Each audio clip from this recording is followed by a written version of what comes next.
Welcome back, everybody, to another episode of IDRYB Reacts. I am Lutch, your host, and today we are going to be going through the very controversial documentary, What is a Woman? So I did pay to watch what this is. If you're not familiar, the Matt Walsh of the Daily Wire produced this documentary called What is a Woman?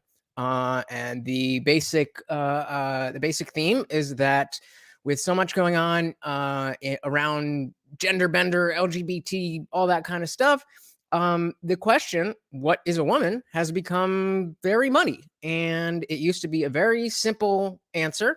And apparently that has changed. So I've got a whole bunch of notes here. We're going to go through it point by point. No matter where you fall on this issue, this is going to be a video that will help you. The documentary does a great job of bringing together all of the points that are made in general in this conversation, whether it's on one side or the other. The points are there. So if you agree, then you've got a bunch of points here that will confirm that you agree with whatever position you hold. If you disagree with the Daily Wire and don't think that a woman is a very simple thing that is very easily defined, then you have all the ammo that you could possibly want in order to to debunk exactly the what this is all about. So without further ado, let's dive right in. All right. So we start off with, Matt Walsh just doing his thing, talking about being a dad. And he's, talking about how, he's been doing this and that and, living a normal life. And that even, what's the timestamp here? 1:16. That even Stephen Hawking, who knows so much about our universe and black holes and all this and that, was not able to figure out what is a woman. And really quick, let's dive into that. Was completely dumbfounded by women. Let's slow that down, my man. Actual quote here. Complete mystery. And now our culture is telling us that the difference is... And just that, women are a complete mystery. So then he goes on to say, talk about nature and say nature is often something that tells us the truth, even if we don't necessarily want to hear it. And let's do this 2:48. Let me know if there is no sound, because that will drastically change the way. But what is truth? Is there a truth? Is this what progress looks like? Can my boys really become girls? Do I have 4 daughters? Do I now have to pay for 4 weddings? Is there a son trapped in my daughter's body? If so, how do I get him out? Are any of my kids who they claim to be? Who are these people? Who am I? I better see a therapist. In the state of Tennessee, so this is where the actual the actual interview part begins with our gender affirming therapist Gert Comfrey. So my first thought is, why gender affirming? Why are you affirming anything as a therapist? You should be determining whether people are the right gender, whether they need this, that, or the other. That's the type of stuff that you should be doing as a therapist. So to be saying you are affirming anything before we go in already starts with a bit of bias. So they're starting to talk about, like, okay, what is women? How does this all work? And she brings up the notion of assigned gender. So Matt asked, who assigns? And she's like, that's a great question. And going on and kind of just giving non-answers and giving the typical, when you're at birth, they look at the genitalia and so on. Then before we leave Gert here, Matt drops the question on her in a little bit different of a way. How do I know if I'm a woman? And she is flabbergasted by this, and she has no idea how to answer this question. So already we are off to a bad start because the therapist is not therapizing very well or properly. If this is what you do, and again, this is the whole point of what we're doing here. If this is what you do, then you should be able to answer a very simple question like, how do I know if I'm a woman, or what is a woman? So not a strong start for those who are not with this. But then we take a little dive to New York City. Matt Walsh flies, and he's talking in Times Square, talking with a bunch of people here. We can see we've got five women, I assume. And he simply asked them, what is a woman? And just in that question, they're like, well, I don't know. Same thing here. We asked this woman, and it's just all about, well, what do you think it should be? Whatever you want it to be. And again, just non-answers. Well, a woman is somebody who identifies as a woman. A woman is somebody who has characteristics of a woman. And again, just silliness. So we, going on a little further, this is someone that on the streets of New York City, you would assume that if anybody was able to determine what a woman is, this would be somebody who could say, oh, this is what it is. Now, again, these are people saying, it's somebody who identifies as a woman. Like, okay, well, what does that mean? What are you identifying as? What? Like, well, whatever you want. And again, it's just like, well, that's not the answer to the question. That's not how this works. We need answers. So whatever, people on the streets, you're not going to get much there. So he goes and sees Dr. Marcy Bowers, a gender confirmation surgeon. And again, the question is, what are you confirming, and why are you confirming it as part of your job? Shouldn't you be there to determine, okay, this is something that people need help with, and some people may need surgery, and some people may not need surgery. So what does she say? Let me check my notes here. We've got so Matt asked her, well, how often do people ever regret? Well, he's like, well, we know people regret transitioning. And she's like, well, we actually don't know that they do.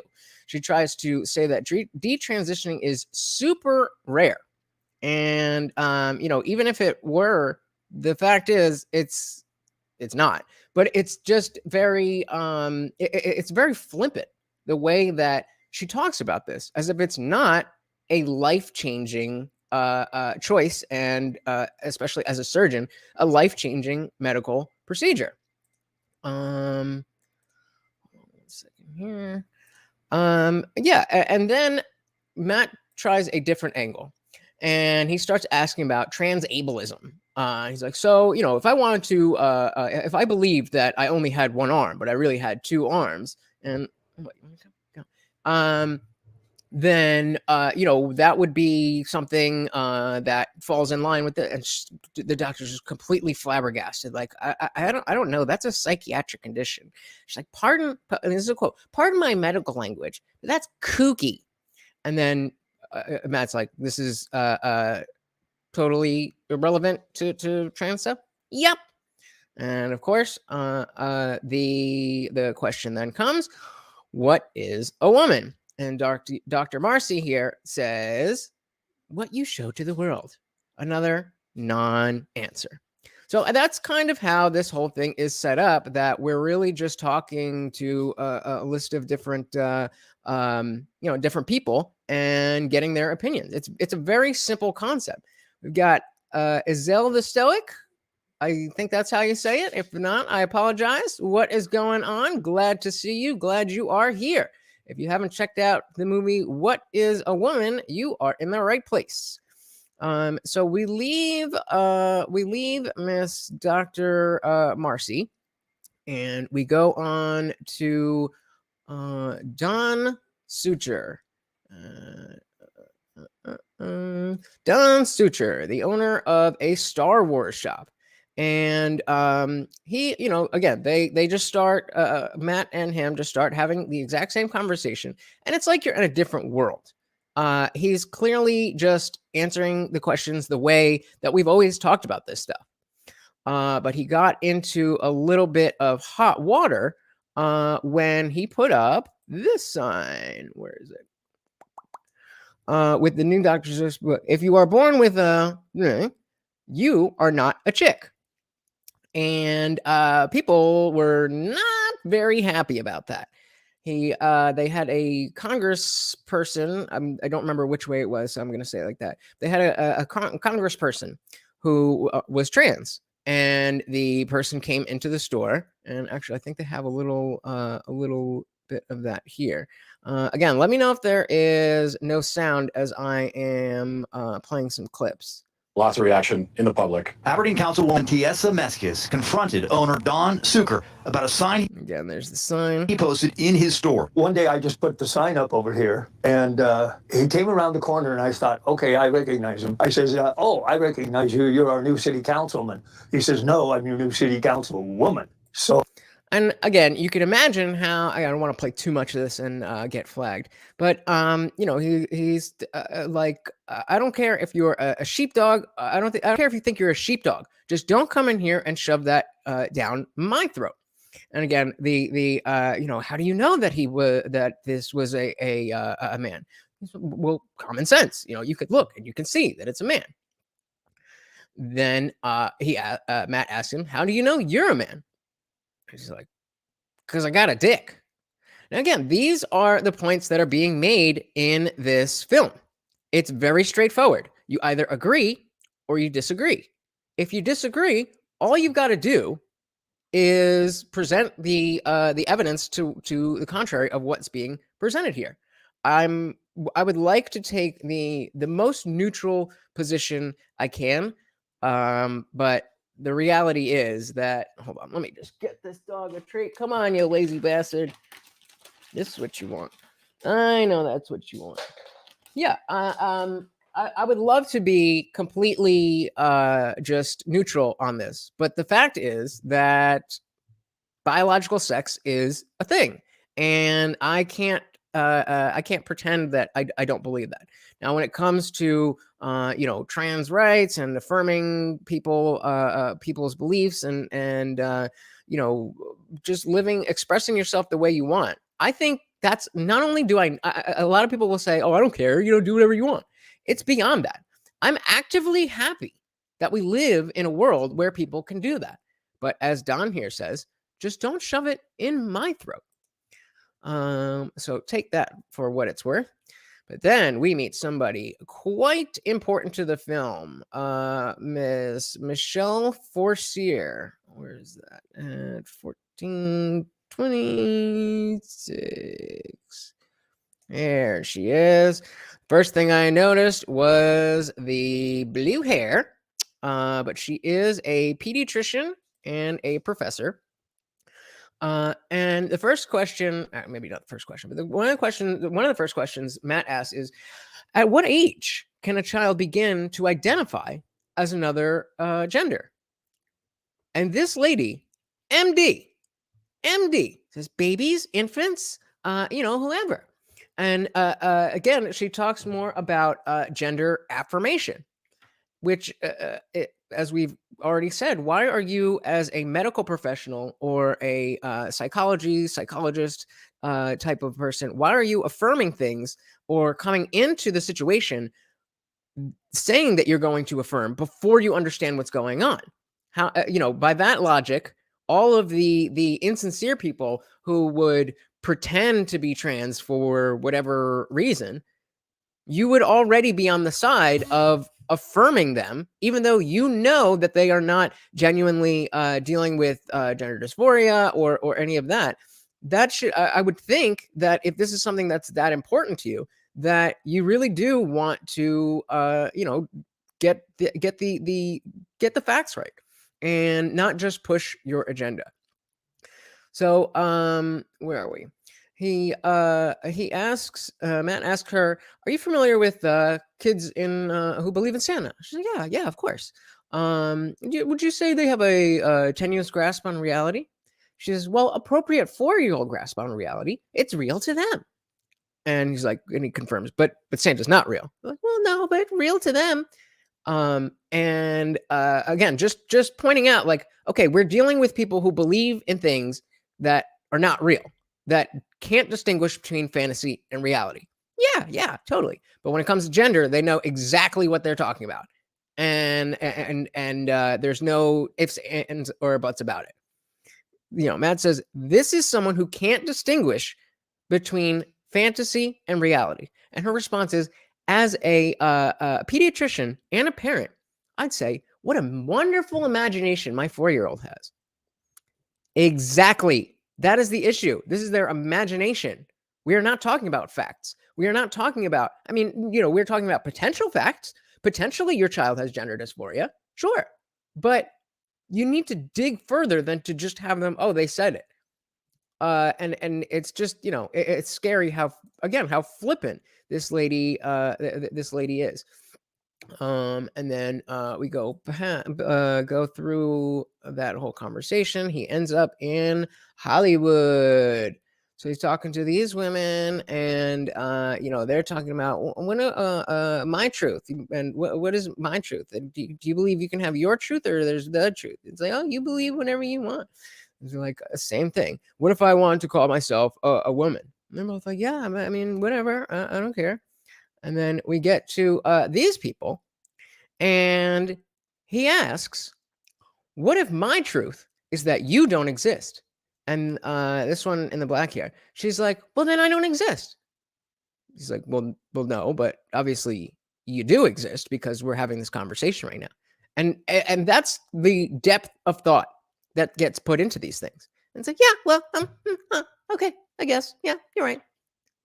And it's the way that people use words. So again, I keep coming back to this word flippant, but it's just such a casual way of talking where it defeats the purpose of having language. The reason we have language is to be able to understand each other's thoughts. If you're going to use different words for different thoughts and everybody has their own truth, then nobody knows what we're talking about. But again, you know, talking on the streets, we're not going to get too much. But then where are we? We get into one of the best parts of the film, where we talk to Dr. Patrick Gerzanka. Gerzanka, I believe his name is. And he is a professor, as you can see, professor of women, gender, and sexuality studies at the University of Tennessee. So lots of goodies here. So the first thing he does, can I get that? The first thing he does is ask the difference between gender and sex. So I actually am not very happy with the way he did this, because I would have liked to hear the answer, but this is what they did instead. Start with, we've got gender and sex, right? Yeah. What's the difference between the two? Is there a difference? I saw that in your questions, and I thought, my goodness, this is what we spend an entire semester kind of thinking through. But what we tend to think about in the social sciences today is that sex refers to a set of biological characteristics, and gender is a social construct or category. What I think is often misleading about that characterization is allowed to be sort of messy and complicated. But in that framing, when you split them up into these wholly discrete constructs, study scholars, and really more specifically people who study gender and sex, we're not talking about sexuality right now, and the kind of academic universe that I travel in, is that we see how deeply gendered ideas, cultural ideas about masculinity and femininity, maleness and femaleness, both in humans and in lots of other animals. So I wish he would have actually let that play out. You know, it's not like this is a super long movie. It's, you know, what, an hour and 35 minutes. And I just think that we really could have gotten a lot out of hearing exactly what he has to say there. I get the point. I get that we already, that he, being Matt, already knows that he's not going to agree with whatever conclusion Patrick here has. But in the interest of being a documentarian, then I think we should, especially, being on the streets and getting these half non-answers from people, it would have been nice to actually have somebody who is answering these types of questions and in a full way, and to hear what they have to say. But we didn't get that. So we go through all of that. And he asked if someone has all male characteristics, and even if they dress as a woman, why wouldn't we call them a male? And he gets super defensive. Let's see if we can get a good shot of his face. That'll work. And he's like, where are we? Yeah, he just gets super defensive. Why are you asking that question? Why is that so important to you? Let's see. 2030. Take timestamp notes. And sex, and there's a lot of controversies there. If we're talking about a trans woman has all of the male physical characteristics, so would that not be a male then? Couldn't we plainly say this person is a male? Well, I guess it's like, why are you asking the question? I think I want to understand sort of why that's so important. So if someone tells you... to sort of understand reality, Well, I mean, I think when someone tells you who they are, you should believe them. So if a person says that they're a woman or they're a man, then that's them telling you their gender is. I'm not so sure what social interactions would have to do with maleness or femaleness that we. Well, I'm not even talking about social context. I'm just trying to start by getting to the truth. He wants to get to the truth. This is a university professor, University of Tennessee, and he said, "I want to get to the truth." And this is his reaction. Yeah, I mean, I'm really uncomfortable with that language of like getting to the truth. Again, I'm really uncomfortable with that language, getting to the truth. And then I think he goes on to say it's deeply transphobic. In social life. Why is that uncomfortable? Because it sounds actually deeply transphobic to me. Deeply transphobic. And again, I don't want to play too much of it. But he says, he just goes through and keeps answering questions about, answering questions with other questions. And, again, talking about what is this? Like, what do you think it is? So Matt moves on. He's like, okay, but somebody could make an untrue statement about themselves. Like, if I said, I'm a black man, would you accept that? And he just goes, are you? Well, no, I would say that's not, you being genuine, which is like, yeah, that's my point, that somebody could make a statement about themselves that is ingenuine. And again, it goes back to the original question.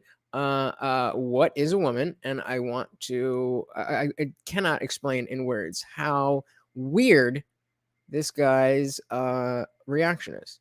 23:50.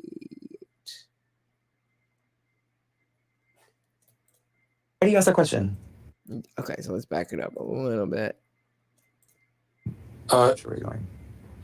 I guess this all comes down to really one question. Especially women, gender, and sexuality studies. So what is a woman? Why do you ask that question? Flabbergasted. I just really like to know. What do you think the answer to that question is? Well, I'm asking. That's why I came to a college professor who this is what you do. What other kinds of answers have you gotten? A lot of like this, where you're not answering. I've gotten a lot of that. So I think it's interesting that you say that some of the people you've interviewed have been reluctant to answer it, and I think that has a lot to do with the questions that preceded it and the way that you've conducted yourself in the interview. How have I conducted myself? How do you think you conducted yourself? And that just goes on. And they actually do continue. And of course we get to the original question: what is a woman? And what he Dr. Patrick here answers is, again, what a person who identifies as a woman. And Matt's just like, what is that? I'm like, what do you mean, a woman? Someone who identifies as a woman. And he's like, are you familiar with circular definitions? And you can't use the word to define the word. Like if I say, what is a can? It's something that's in the shape of a can. Like that doesn't tell you anything. And again, the point being I want to find the answers to these questions. And so it's just alarming that you'd think that, okay, you get this type of discourse on, on Facebook or in a Twitter thread or whatever. But this guy is not only a professor at an esteemed university, but this is his subject. This is what he does. So to not only be so ignorant as to what it is that he's talking about, and again, we have to be fair that the Matt Walsh and the editors cut out a lot of that original answer. So maybe there's something in there that really let us know, and they edited him in the most unfavorable way possible. Even if that is the case, I don't see how much better it could get. But again, he is just not willing to engage with this topic. What he does say, another thing he says that is rather interesting, is Matt asks him again, and he's like, see, you're looking for an essentialist definition. And Matt's like, no, I'm just looking for a definition. But I would have liked Matt to say, okay, so what is an essentialist definition? And what is a different type of definition that you could give me? Like, okay, you can't give me an essentialist, whatever that means, definition of a woman. What about in a different context? What is that type of definition? Didn't even go there. Not that I think, we would have gotten much out of it, but that's all from Patrick for now.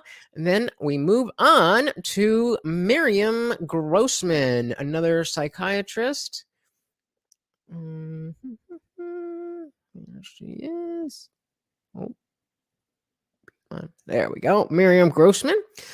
So she is actually one of the smartest people on in the documentary. She starts out with talking about gender dysphoria and saying it's a horrible thing. I would never wish it on anybody. It's terrible for people who have to go through it, and it's terrible for their families as well.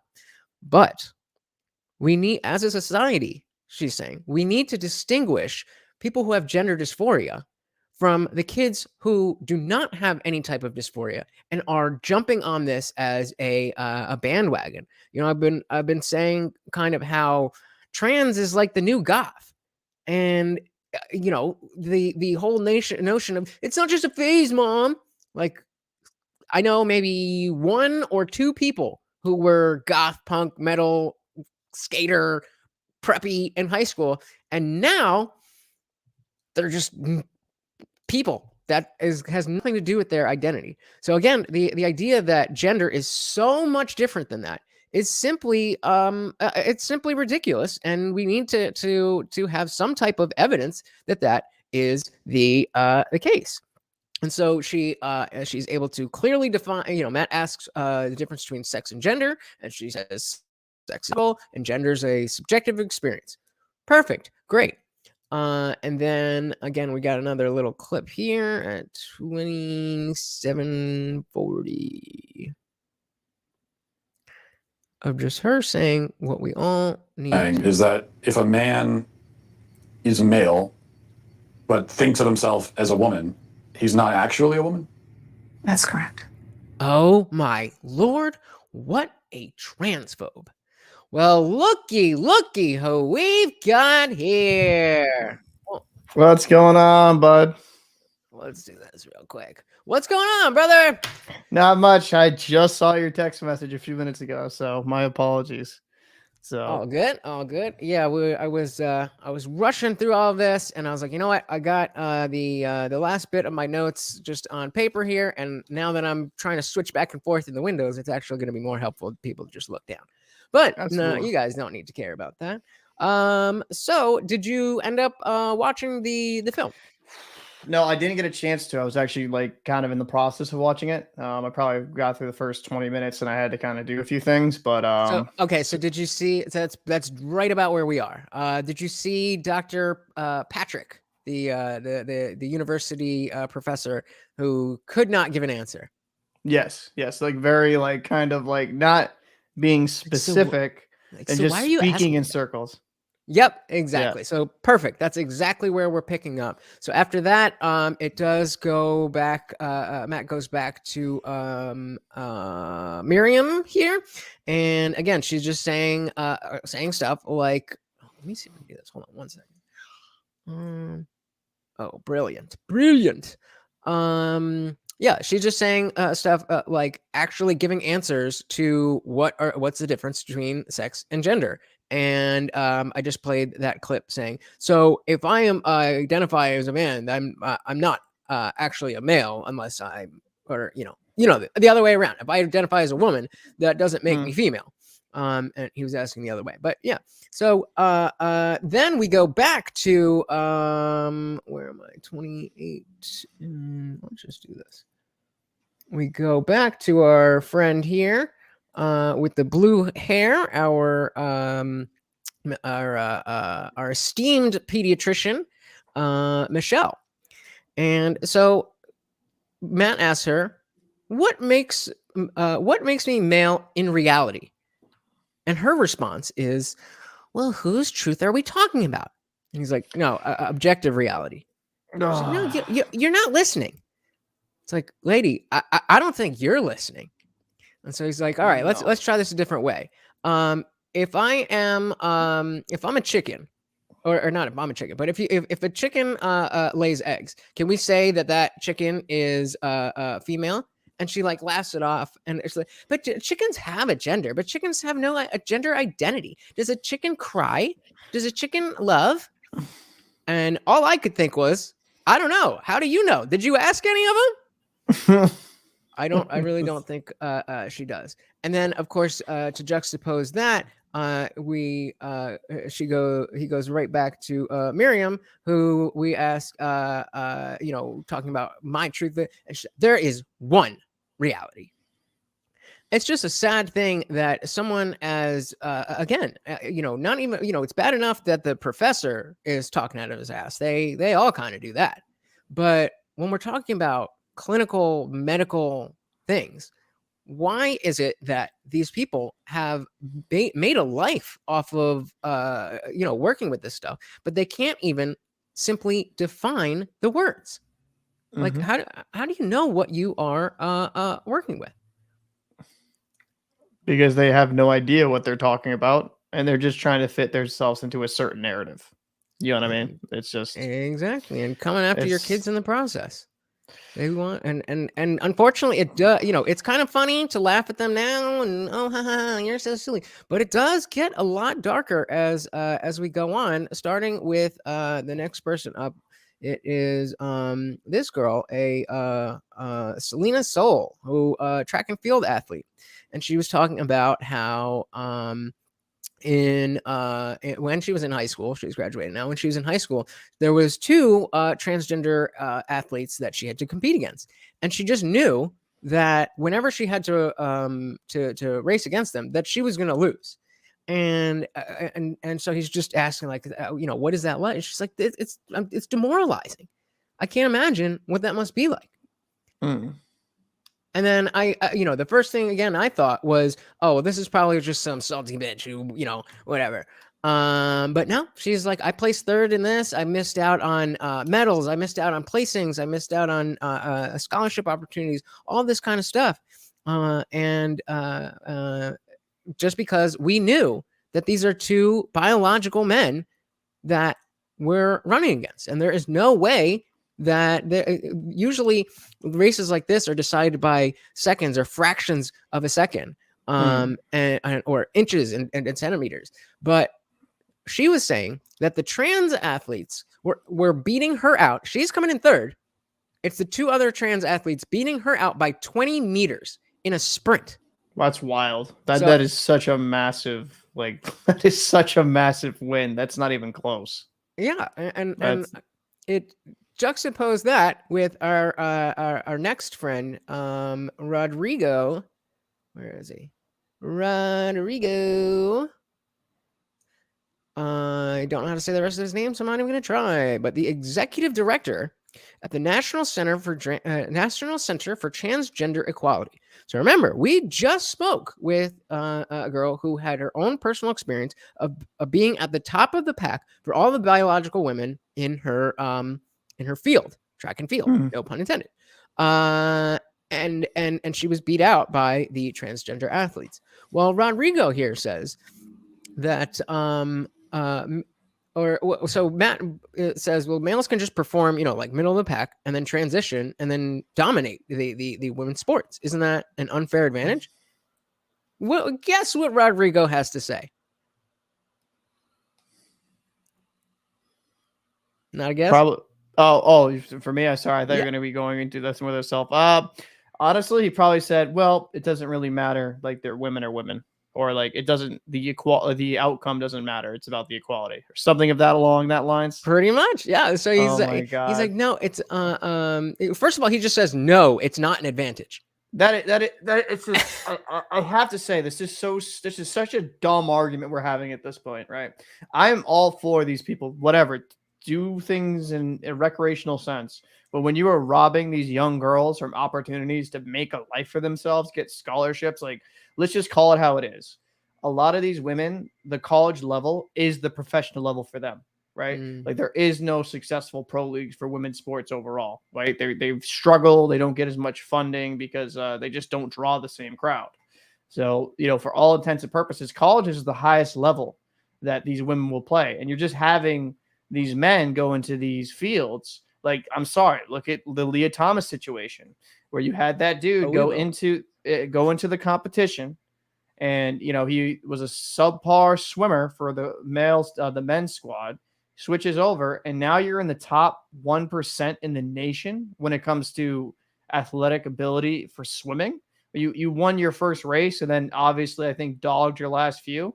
It's just absolutely unfair to those girls that have been doing these sports for years and years and putting hard work and dedication into it, for this opportunity to get robbed by them by a biological male. It's not right. And it's absolutely unfair to these girls and these families that have, really strived over the years to be successful in that individual sport. It's just wild.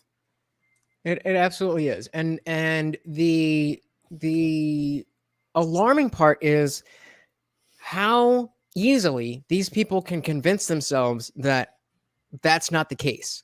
And perfectly set to it is this nice little montage that hopefully we won't get flagged for. No, it's not indicative of an unfair advantage. And I think part of the proof of this is that more transgender girls are coming out in high school and still playing sports, and they're not winning. The Connecticut case is the exception. It got a lot of attention because those two trans girls performed well, but there are many more trans girls competing in sports, and they don't excel. Because at the end of the day, whether or not you win a game is about how hard you work in your practice, and most of us aren't going to win. And that goes for transgender athletes too. Let's go, girls. Oh shit. Music. No, that's definitely not going to hurt. No. Damn it. All right, so just a montage of transgender youth don't sports games. Damn it. I wish so I'm just going to play this on mute. But what he's basically saying is that transgender women don't have an advantage. And you would think that if there was an advantage to being a transgender athlete, that you would see women dominating sports. But according to Rodrigo, we don't see that. Oh my God. And then look at that basketball picture. Like, yo, that is not fair. This looks like at best the WNBA and elementary school. Like this girl looks like an elementary schooler compared to this. That is just so unfair to a certain level of degree. Is just ridiculous. And to make that statement where it doesn't matter, like not all of them are winning. I mean, if you get a competent male that transitions as an athlete, they will dominate the female sport. Absolutely. It's just look at the combat sports, especially, that should be outlawed because that's fucked. Absolutely, that's lethal. Like that, like other sports, it can be lethal, but fighting sports that can be super. Like that's the whole point of what you're there to do is inflict damage. It's just crazy. The same people who will talk about women's rights and talk about how we need to keep women safe will then go pay money to see one locked in a cage with a man. Well, because we live in a dream world where people just live in this fantasy that they actually truly believe they're biological females when they're not. They're not. They're just not. There's such a different bone density, muscle difference. Like there's. So wait, are you saying that those people don't exist? Oh, that's what. That's the argument. That's the argument. You're saying you're denying the existence of trans people when you say that. No, I mean, I guess in that sense I would be right. I think that no, I think more appropriately, you're saying that the existence of the category doesn't exist. Yeah, the category doesn't exist. The person is still a person. They're just not the thing they say they are. Look, my thing is this: is that I think you can identify as whatever you want to, and I don't really give a shit. But when it comes to competition, right? That's why we outlaw steroids, because there was an inherent advantage when people took steroids in other sports to like over athletes that did it clean, right? Because you could build up muscle far easier and far quicker and pack on more muscle, more than genetically usually possible, depending on your frame. When it kind of comes down to it for me is that, you can make that argument, quote unquote, that I'm not saying you don't exist, because to me, you don't exist. You're not a biological female. To me, it's a mental illness that I think gender dysphoria is real, but I don't think if you have gender dysphoria, that makes you a female, in my opinion, or a male. That's something up in the head. Yeah, I agree. But I think it's dangerous to at least the argument itself. It's dangerous to use their terminology. And when you say you're denying the existence, denying their existence, that's just inaccurate. That's not what we're saying. We're not saying that you don't exist. Yeah, like I'm not saying exist. They exist, but I'll say this is that if they want to use that, I'll just be cut to the shit. It's just like, listen, like I think in certain athletic areas, you should not be competing because it's completely unfair to those biological females. And like, listen, this is the thing. When they die and I die and you dig up the bones, right? Like when you put a biological female, a transgender, and a male, when you dig up the bones, what will those bones say? It's a very interesting question that will be directly addressed shortly. And I just wanted to, before we dive back in, we cut back to Marcy here. Right, Marcy? Yeah, we cut back to Marcy here. And, just going off of the conversation with Rodrigo about, it's very much the exception when a trans young person wins. There's not really an advantage to being trans. And then we cut back to Marcy here. And she's like, there might be some slight differences. Does that little gesture? Little slight differences. But you'd be hard pressed to find evidence to prove that. And that's where Rodrigo goes, yeah, if there was an advantage, we would see trans women totally dominate, which we do. Yeah. So you brought up Leah Thomas. You did a video on her that did pretty well recently, didn't you? Yeah, I did a video about a month and a half, 2 months ago that, got around 14,000 views of that nature. And it kind of showed that Leah Thomas situation showed the problem with this, right? Just look at this montage. Look at these biological men in these competitions. I'm sorry, you do the eye test. You don't need to go like crazy. Like if you don't want to go into the science, whatever, just do the eye test. Does it look unfair? I mean, honestly, like answer with your soul. Does it look like when you saw Leah Thomas in that swimsuit, did you think female? I think the problem is that they like you, exactly as you guessed with Rodrigo. He doesn't care about competitive structures. He doesn't care about sports being fair for the sake of fairness. He just wants his his group to have the benefits that he wants them to have. And so I don't think it's that they are necessarily saying or that they necessarily believe. They'll say it. I don't know if they necessarily believe that there's no advantage. But what I think in their mind, it supersedes the fact that there is a biological advantage, but that not getting to play sports psychologically would be such a disadvantage to their personhood that we have to all that's absolutely fucking, that is absolutely stupid and ridiculous. There's absolutely no way am I gonna just like, to make your feelings like feel okay, I'm gonna allow you in a space. Okay, so flip side, when a woman transitions to a man, why are none of them even in any type of pro league at all? It's actually funny.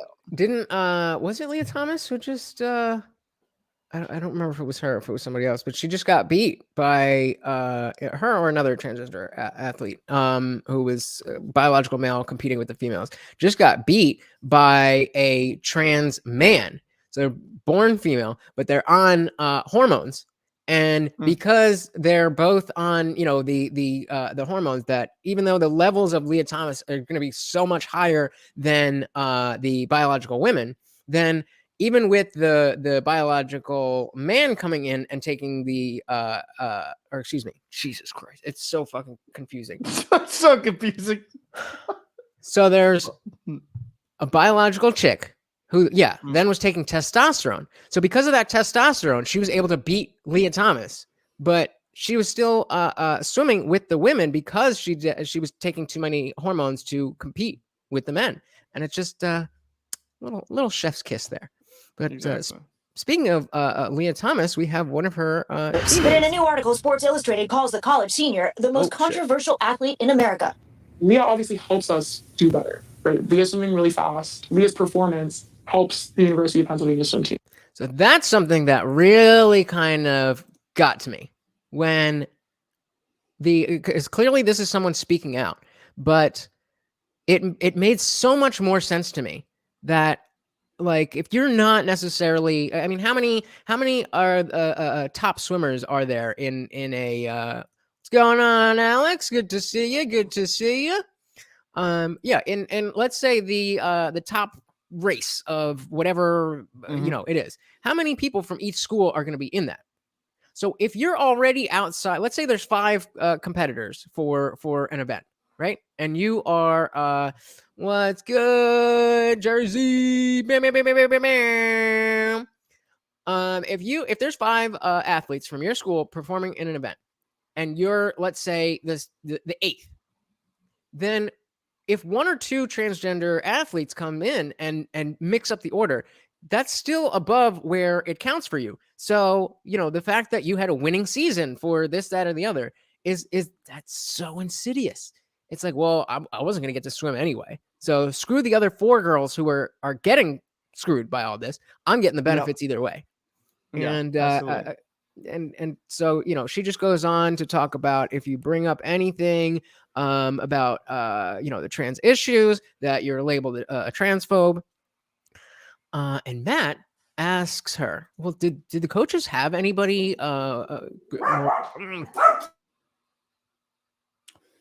did the coaches have anybody come in to talk to you girls about what's been going on? And she's like, yeah.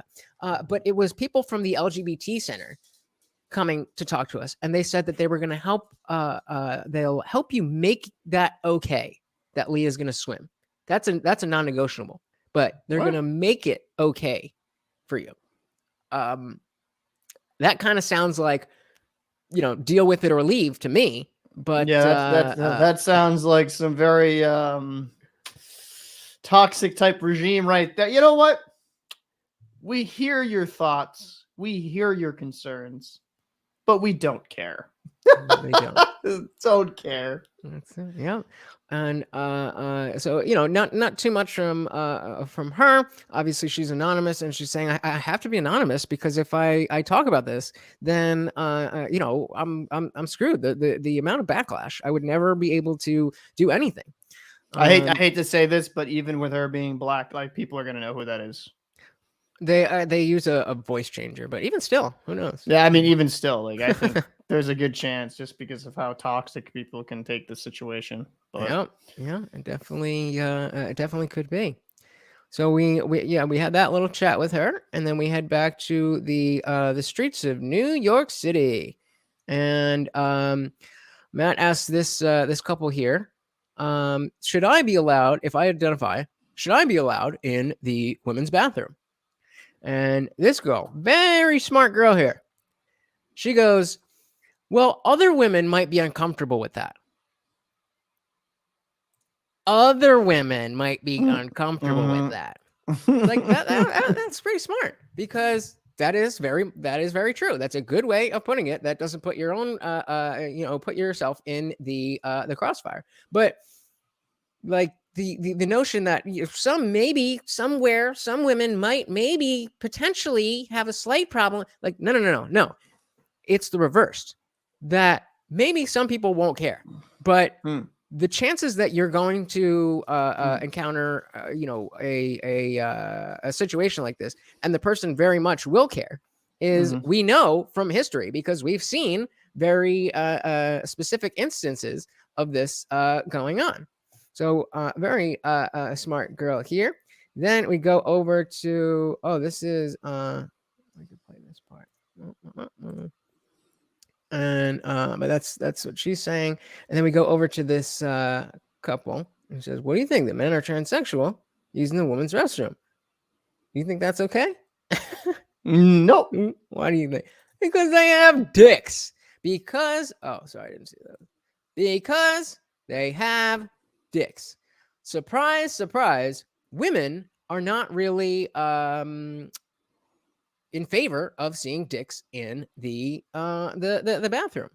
I'm very bad with names. Calagufil. I'm sorry. You're gonna have to give me a pronunciation if you want me to do better. But he says, "Hi, hello from Poland. Never heard of this documentary. How bad is it? It is actually quite good.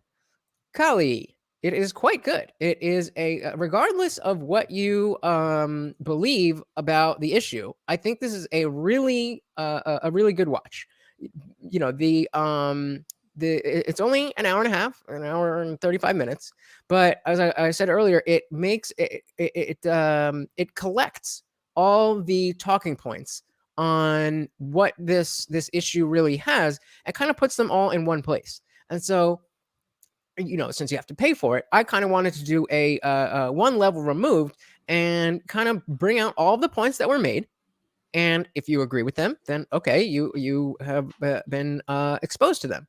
If you disagree with them, it should be extremely, extremely easy for you to just take my video that we're doing right now and debunk every point that's being made. Right. If you don't think I'm accurately representing what they're talking about, I promise you I am, but you can go watch it for yourself. But if you don't want to pay for it, then that's why I watched it, so you don't have to. But yeah, that's what our girl here says. I think we had one more. Oh, speaking of public bathrooms. No, look at the Controversy at a health club in Koreatown over the issue of gender. That's right. Video of spa goers complaining was posted on social media. I just want to be clear. You remember this? I absolutely do remember this. Yes. Yep. This was wild. This was a case where you had a biological male going into a woman's spa, and people were not okay with it at all. Like, because listen, when you got that thing hanging out around a bunch of women, how would I put this?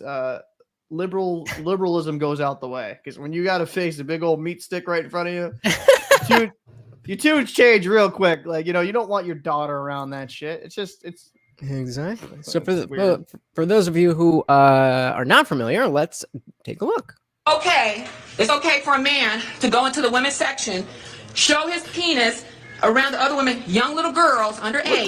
Your spa, we spa, condone that. Is that what you're saying? Like I asked. It's so he can stay there. He can stay there? What sexual orientation? I see a dick. Police are gonna So you can't actually hear it in the video, but the employee was basically saying that we don't discriminate against gender, this, that, the other, and it's like, yo, what? We're not concerned with that. We're concerned with my little child seeing an adult male piece. Like, what that person identifies as is irrelevant to me. I don't care, and I don't care to just have this be something that we deal with.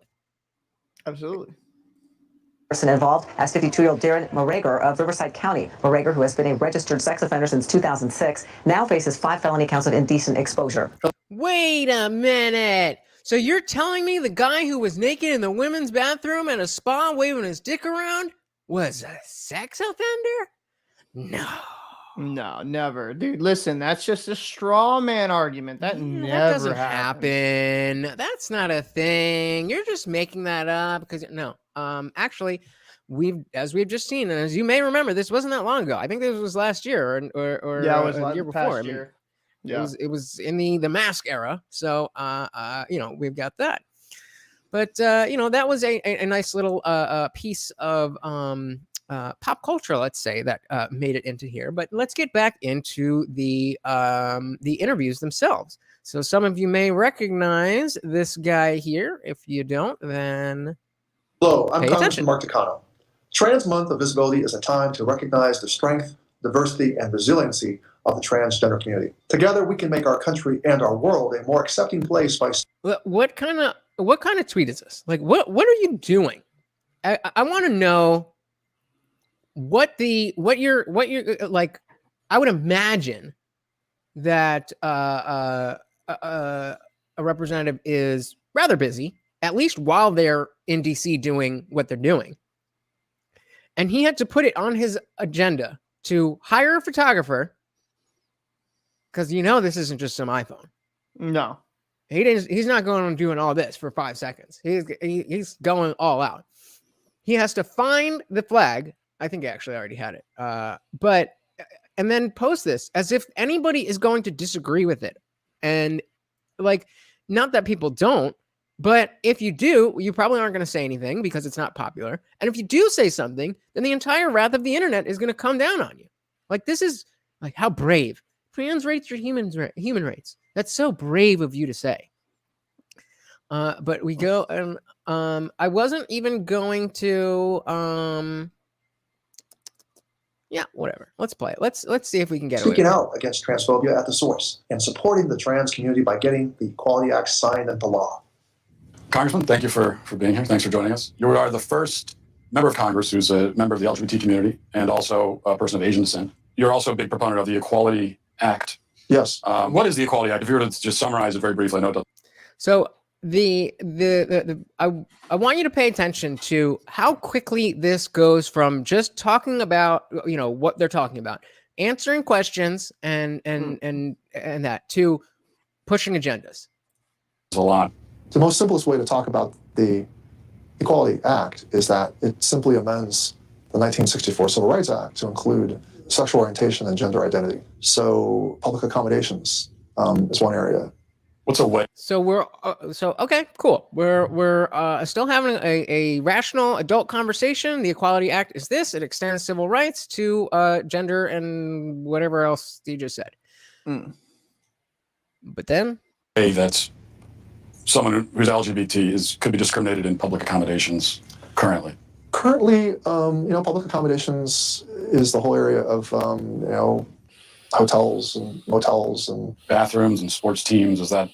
I say bathrooms, sports teams, athletic events. Let's get into more specific policy issues. There are some women who say, and I've talked to a few who say this. They say, hey, but whatever he's about to say, it's complete bullshit already, because that's not happening. I've heard a few women say it. That's not real evidence. I need to see a source on this. But well, let's just see. Look at his face already. He's already like, what are we doing here? I'm not happy with this. No, I'd like some privacy in the bathroom. I'd prefer not to encounter naked penises, frankly. They say even that the penis is a telltale sign. Yeah, look how comfortable he's getting. There are people who kind of really bought into the rumor that only men have penises. How do we account for that? How do you respond to that?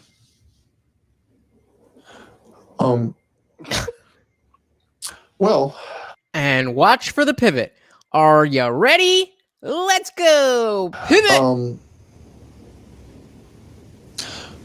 Well, what I would say is that most transgender people that I know, and it's a very just talking.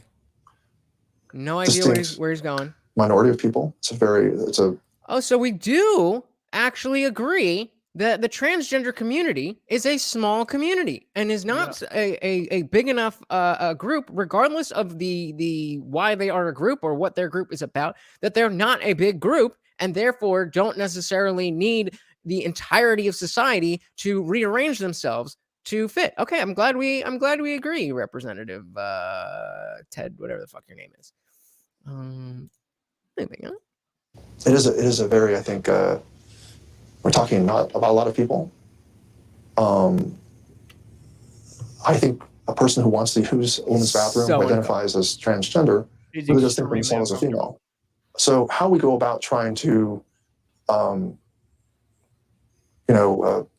respect their basic right to live, I think will be an important part of this law. And bathrooms. Well, wait a minute. Bathrooms are. It's funny because Matt was about to interrupt him, and he's like, "Oh, wait! I finally know what I'm going to say. Hold on, let me actually say something real, something for real now." This fucking guy. Politicians they're all the fucking same. They just have different bullshit that they bullshit you about. Take this conversation instead of the basic right to just life is something that I'm kind of mystified that you're kind of not focusing on first. So we're going straight to the controversy over bathrooms. So you know what? I think this interview is. I love how Matt just stays completely not in character, but completely straight. He's not trying to be antagonistic. He's just asking the question.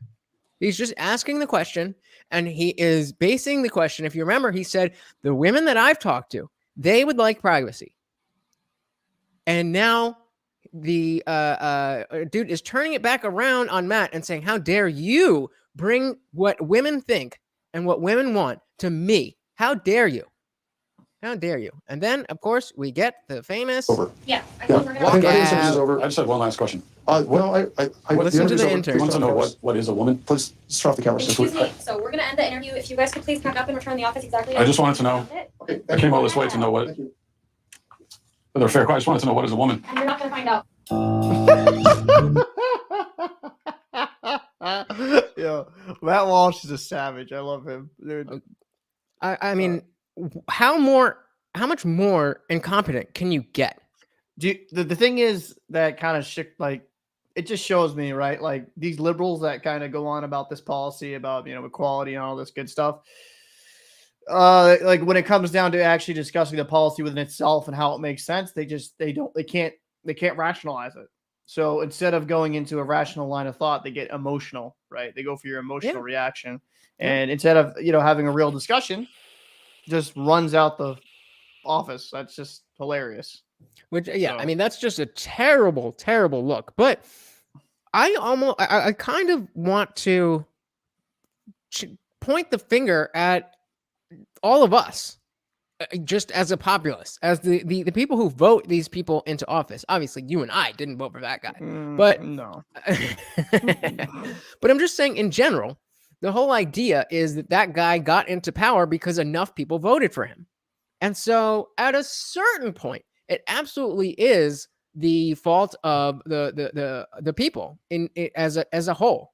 And I think that's an underlying point here, is that maybe individual instances of this, that, the other, whatever the hell we're talking about, may not be a big deal. But when you start normalizing things and you start you start messing with social norms in an inorganic way, society evolves. But when you push for it and you try to fit a square peg in a round hole, then that's when you get the backlash. So then he just goes into San Francisco. Oh, where are we? He's going to San Francisco, and he's talking to this nude dude. Where are you? There he is. They have a conversation. Nothing to What is his main thing is, well, nudity. I raised 2 daughters. Nudity is a good thing, and studies show that children are actually better if they grow up around nudity. I would like to see that study. But that's what this guy does. He's just chilling in San Fran with a condom on. I don't. Yes. Like, okay, like it doesn't make sense. Like, why are you in the middle of San Francisco just with your wang out? Because I can. That's just dumb, bro. Like, listen, San Francisco is a cesspool. Like, Literally. I could not. Oof, like, bro, like to have that study, that sounds like a groomer type response. I'm not gonna lie. That's like, oh yeah, kids are great around my naked feet. Like, that's just so weird, man. Like, all right, so when's the nuke gonna drop? So I'm gonna try and get you canceled. Is this a man or a woman? That's a man. Good job.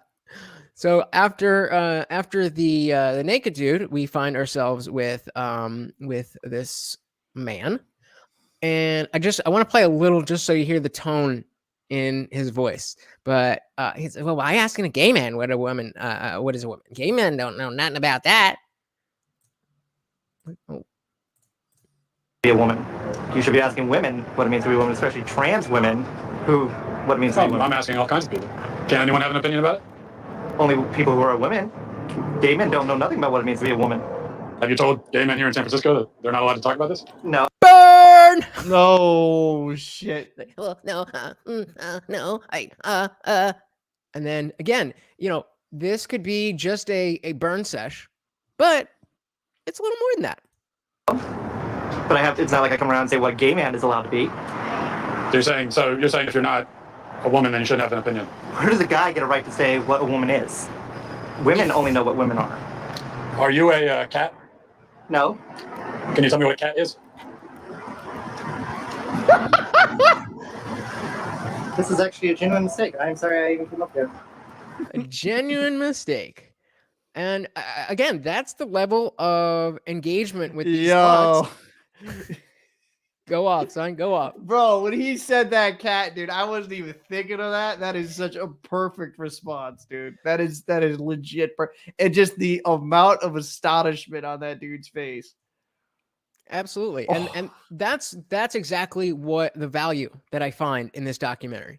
That if you find that to be a ridiculous line of questioning, if you find that to be an offensive line of questioning, then it's here for you. This person chose to walk away, but you can respond to it.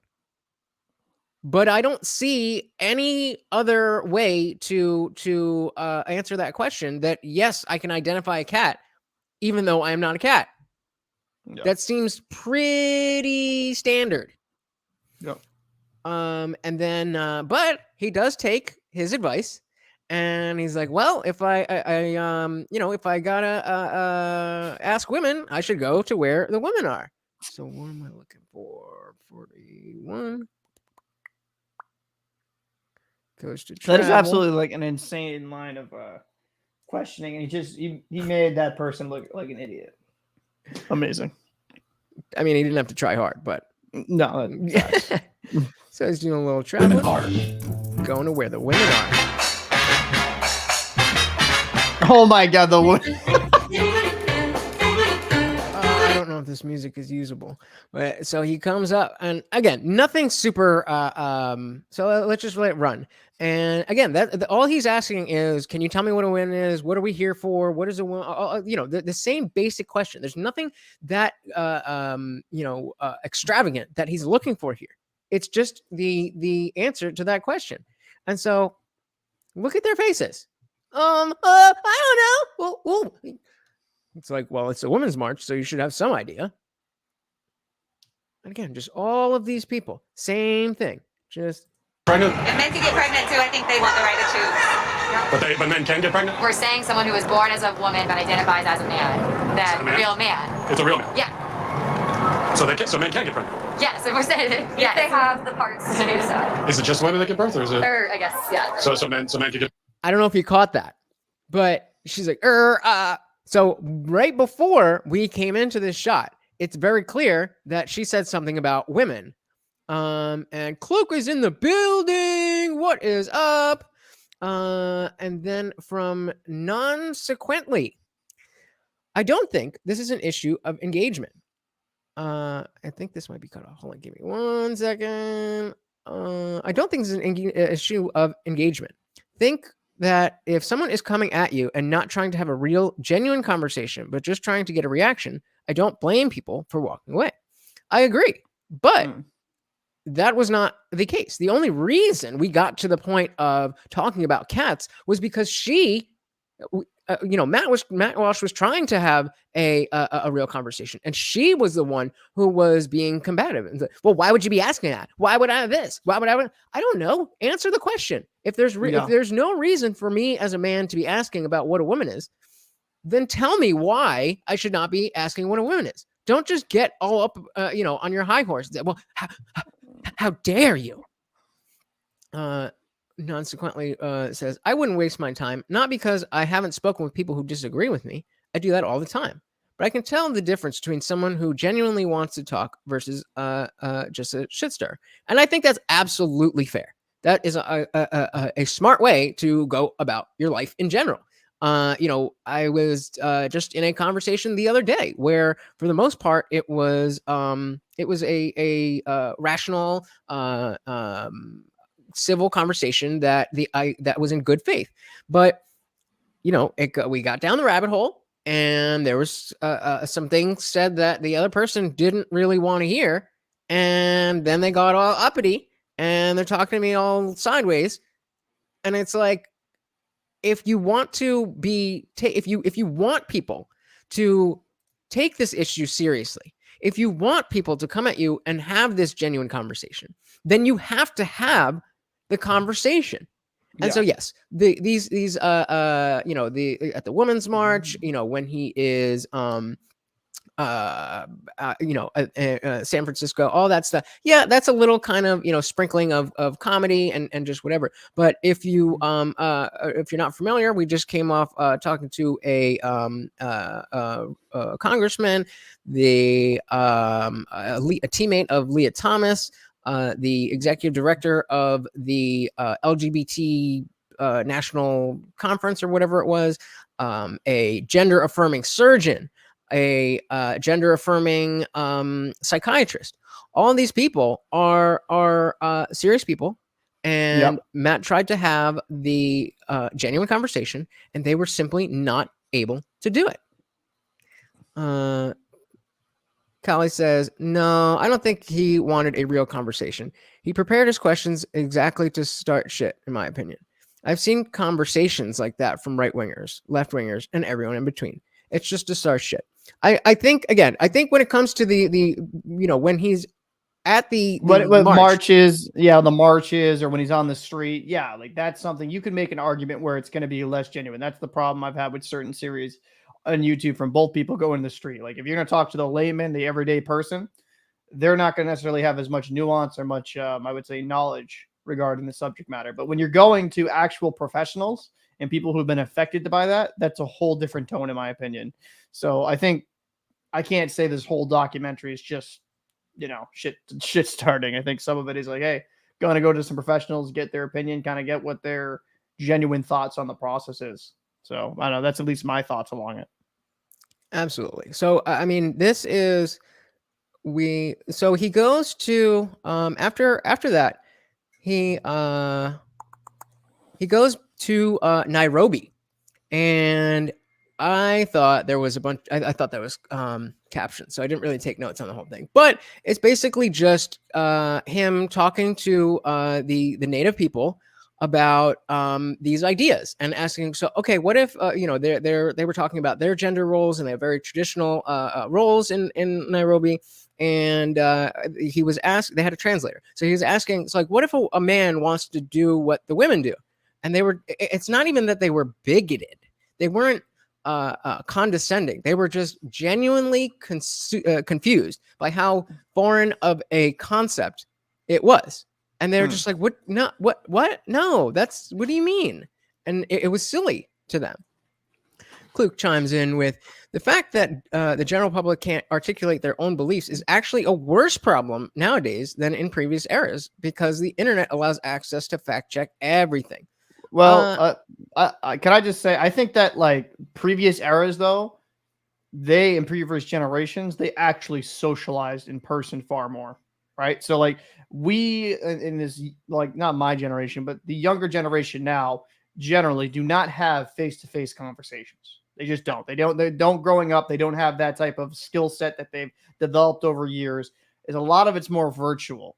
And I do think that's kind of affected people's ability to have these type of difficult conversations because, it's something you got to pride yourself on. Like, so that's his point. I'm going to go here with this argument where it's like, I feel like due to all this technology, it's actually dumbed us down in a way because people will just go hide in their echo chambers. It really won't challenge them. They won't challenge themselves to see the other side. And that's the biggest problem with the internet at times.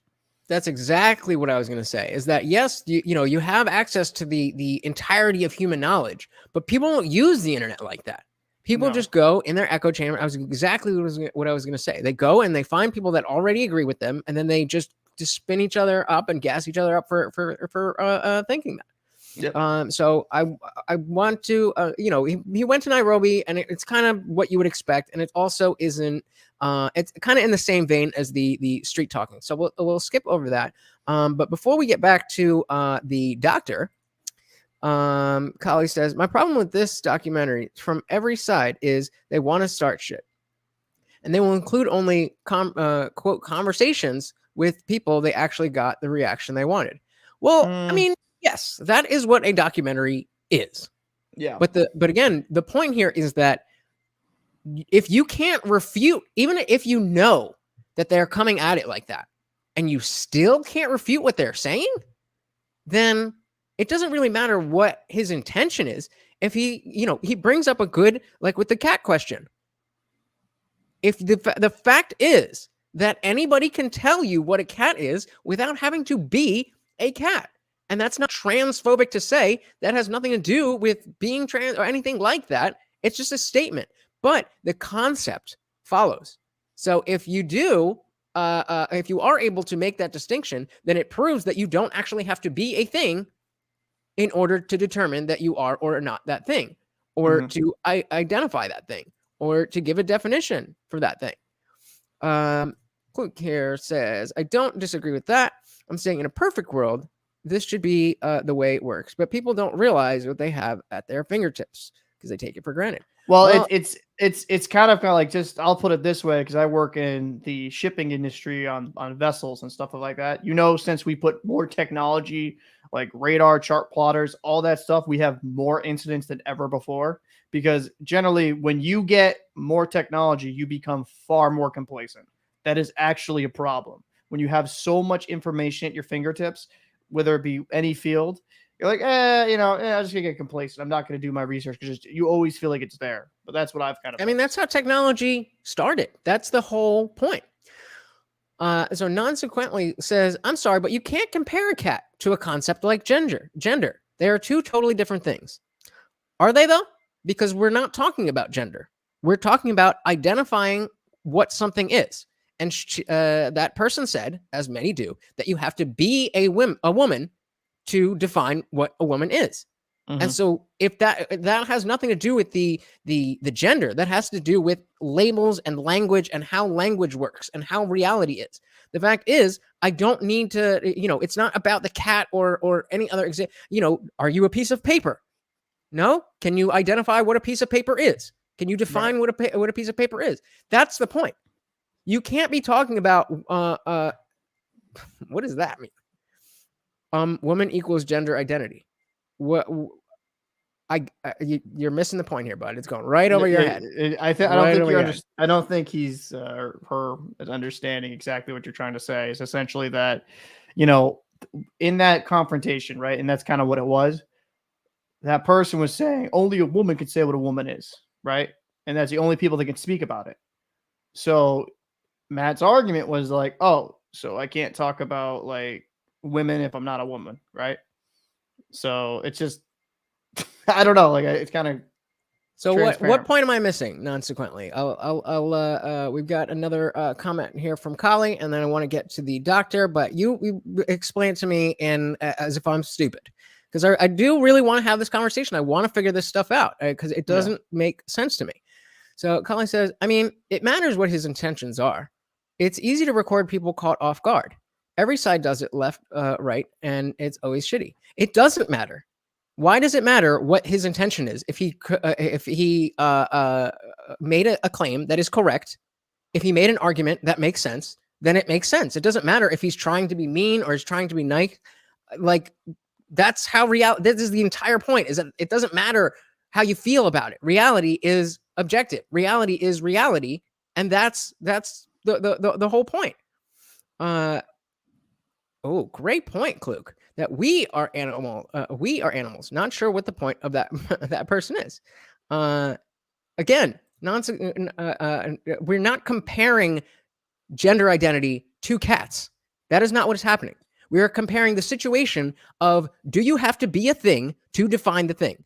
Exactly. It's like, do I have to be a man only if I could say a man? So like, me and Lutch can only talk about what men are since we're men. Like, it's just, well, but exactly. But we're taking a step back, and we're not even talking about gender. You're saying only computers can talk about computers. Only people who like ice cream can talk about ice cream. Only people who drink alcohol can talk about the identify alcohol. It's a kind of a I would say a childish type argument, right? Because if you're just going to exclude a group of people from having a discussion, it's like, what's the point? Right. I personally think that gender is inherently tied to your biological sex. That's just me. I understand that there is a socially constructed difference, but I don't really believe that there's a million different genders, and we will get to that in the documentary here. So we skipped over the Nairobi part, but let's get back into the juiciness. You're a parent, right? Okay. It's perfectly normal for 10 years and up. Here's just one page I want you to see here. Let's just full screen that. Let's just get rid of the banner. Let's get rid of that. Let's full screen that. And what is age 10 and up? Age 10. What am I watching right now? What is this? That's perversion. Actually that's actually shown to 10-year-olds? That's what it says on the book. It says 10 years and older. But no, this isn't happening. You're a transphobe if you have an issue with 10-year-olds seeing this. You're transphobe. You're making things up. This isn't what reality is. But I'm looking at it. So again, that's just pure sexual it doesn't make sense. And if it's not, so let's see what it actually says here. From what we can see, it says for 10-year-olds, sexual intercourse usually begins with two people touching, caressing, kissing, and hugging each other. After a bit, the female's vagina becomes moist and slippery. Her clitoris becomes hard, and the male's penis becomes erect, stiff, and larger. Sometimes a bit of seminal fluid that may contain a few something, and then it goes out of something stretches in a way that fits the penis. Like, why is this relevant for 10-year-olds? And if you, as a parent, believe that this is relevant for your 10-year-olds, then you have the freedom to teach this stuff to your kids. Yeah. But the new idea is that no, every single child, and remember what's the actual name of the Don't Say Gay bill? I don't remember, but the Don't Say Gay bill, which doesn't it's the parental rights and education bill. Thank you. Because it does not say anything about gayness at all in the entire bill, but it says that it's relevant. It's specifically relevant to 3 to 7-year-olds. So we're even talking younger than who this is aimed at. So again, you may feel that this is appropriate. You have that right to feel that way. You don't have the right to force this on other people's children who they may feel this is not right for them. No, especially having someone teach that you don't feel comfortable. I don't even want to keep this on the screen long enough. I have to. So in Europe, people are often trying to show how, quote, smart they are by finding American people, asking them shitty, irrelevant questions. And yeah, I mean, no, I mean, this is, I take your point. We agree with the fact that, what we've seen so far is, what we've seen since you've been on the stream has been, street talking and kind of silly stuff. But again, this is a psychiatrist that is giving this book to Matt. This isn't somebody off the street. We've gotten past that. So, I mean, that's we're past that. LL, do you know when people hit puberty? That isn't odd. Don't know where you're from, NJ all day, but it's normal to have sexual education at this age. Like no, it's not. No. It's like, okay. So like, listen, like for me, I firmly believe that a lot of this stuff should be taught by the parents in the household. And you can have a conversation regarding how many broken homes there are currently in America where that makes it more difficult. That imagery with a 10-year-old, and if you don't see a problem with that, I do not know what to say to you. I feel like there's a little bit, I don't know, missing there for me not to see a problem there, but I just feel like that's over-sexualization. And that's the problem I feel like we've had in society today. There's over-sexualization of kids, right? That's just exactly it. You've seen some very weird material come out where they get way too interested with sexualizing children. And it's just, that's very weird to me. Yep. And absolutely correct, Luke. Yeah, children are the most impressionable people. So Kali says all kids deserve sexual education. I absolutely agree with that. But there's a caveat there that, especially again in America, when they're trying to pass a bill that you can have secret conversations about sex with your students without telling their parents, that's not what kids deserve, for sure. And the poor kids don't know what a condom is and how to use it. Kids deserve education. So let's take a step back. So this is something we want kids to know how to use condoms so that when the time comes, they know how to use it, right? So does that hold true for a car? Would you put a 7-year-old behind the wheel of a car and send them on the highway? Because I mean, they got to know how to drive on the highway. Yep. Or maybe is there a certain line? Is there a place where this becomes more or less appropriate? Which is exactly the point that we're getting to. And again, you are free to have your opinions. The point of my I'm giving you my opinion. But that's not even really the point of this stream. I want you guys to see what this documentary shows. My opinion is my opinion, and I can exercise that any way I please. The point is that other people who have different opinions may not want to be affected by my opinions. And they have the freedom and the right to be protected from things that they don't want that they feel harmful. Non-sequently said, I couldn't get a license at 9 years old, but I could have gotten pregnant. Okay, well, where were your parents that you were having sex at 9 years old? You know, that kind of ties into the whole parental issues. Exactly. Maybe if your parents were a little more on top of it, then you would have known. Well, okay. Well, you could have gotten pregnant. You just had to find another 9-year-old girl who was down with the get down.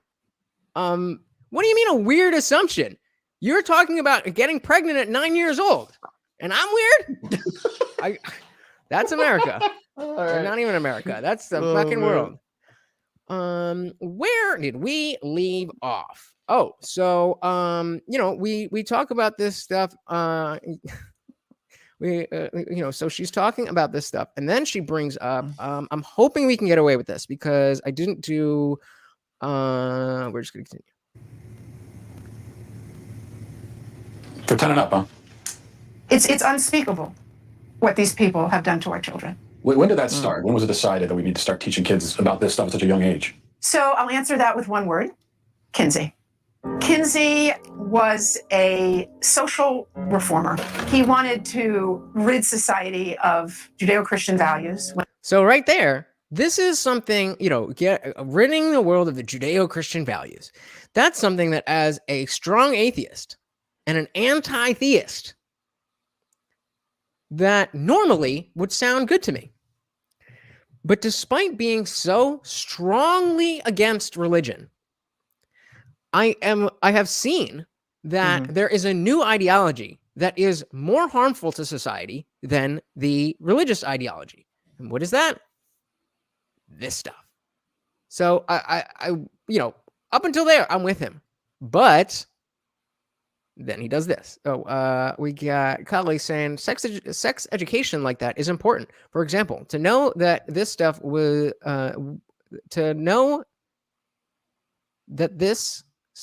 what? Oh, come on. The thing is in the way. Sorry. Was described in the book is between partners, not, for example, a child and a predator, which can be their parent. Okay. But on a balance of probabilities, who is more often a predator in a child's life? Their parent or a teacher or caregiver? That's what I thought. But let's read here because I guarantee we're all going to be on the same page about Kinsey. When it came to sexuality, and he worked very hard to do that, and I would say he succeeded. Kinsey would be very happy with our culture today. Oh, yes. His idea was that children are sexual from birth. That we're Did you ever watch? Because that was, I believe, that was a clip from Cuties, right? No, no. I had no interest. That's just. I honestly wanted because I wanted to see it for the sake of it was the topic of discussion, and people were getting very heated about it, and I wanted to see what it was so that I could have an informed conversation when I talked about it. I got through 10 minutes of it, and I was like, I know what this is. I don't want to do this, and I don't need this to hold the positions that I have. It's just weird. I just like the over sexualization of children. It's just weird. And I think another insidious part of all of this is that the burden of proof has been flipped.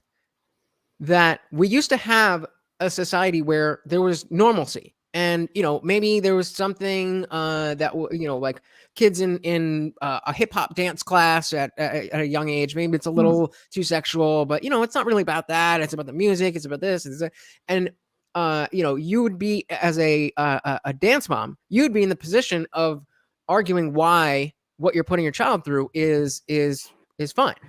But now it's completely the opposite. If you're not willing to openly subject your child to adult sexuality, then you have to answer for what's wrong with you. Why not? Like, what? And it gets worse. All inherently sexual creatures from cradle to grave. He believed, he said, children inherently sexual from the cradle to the grave.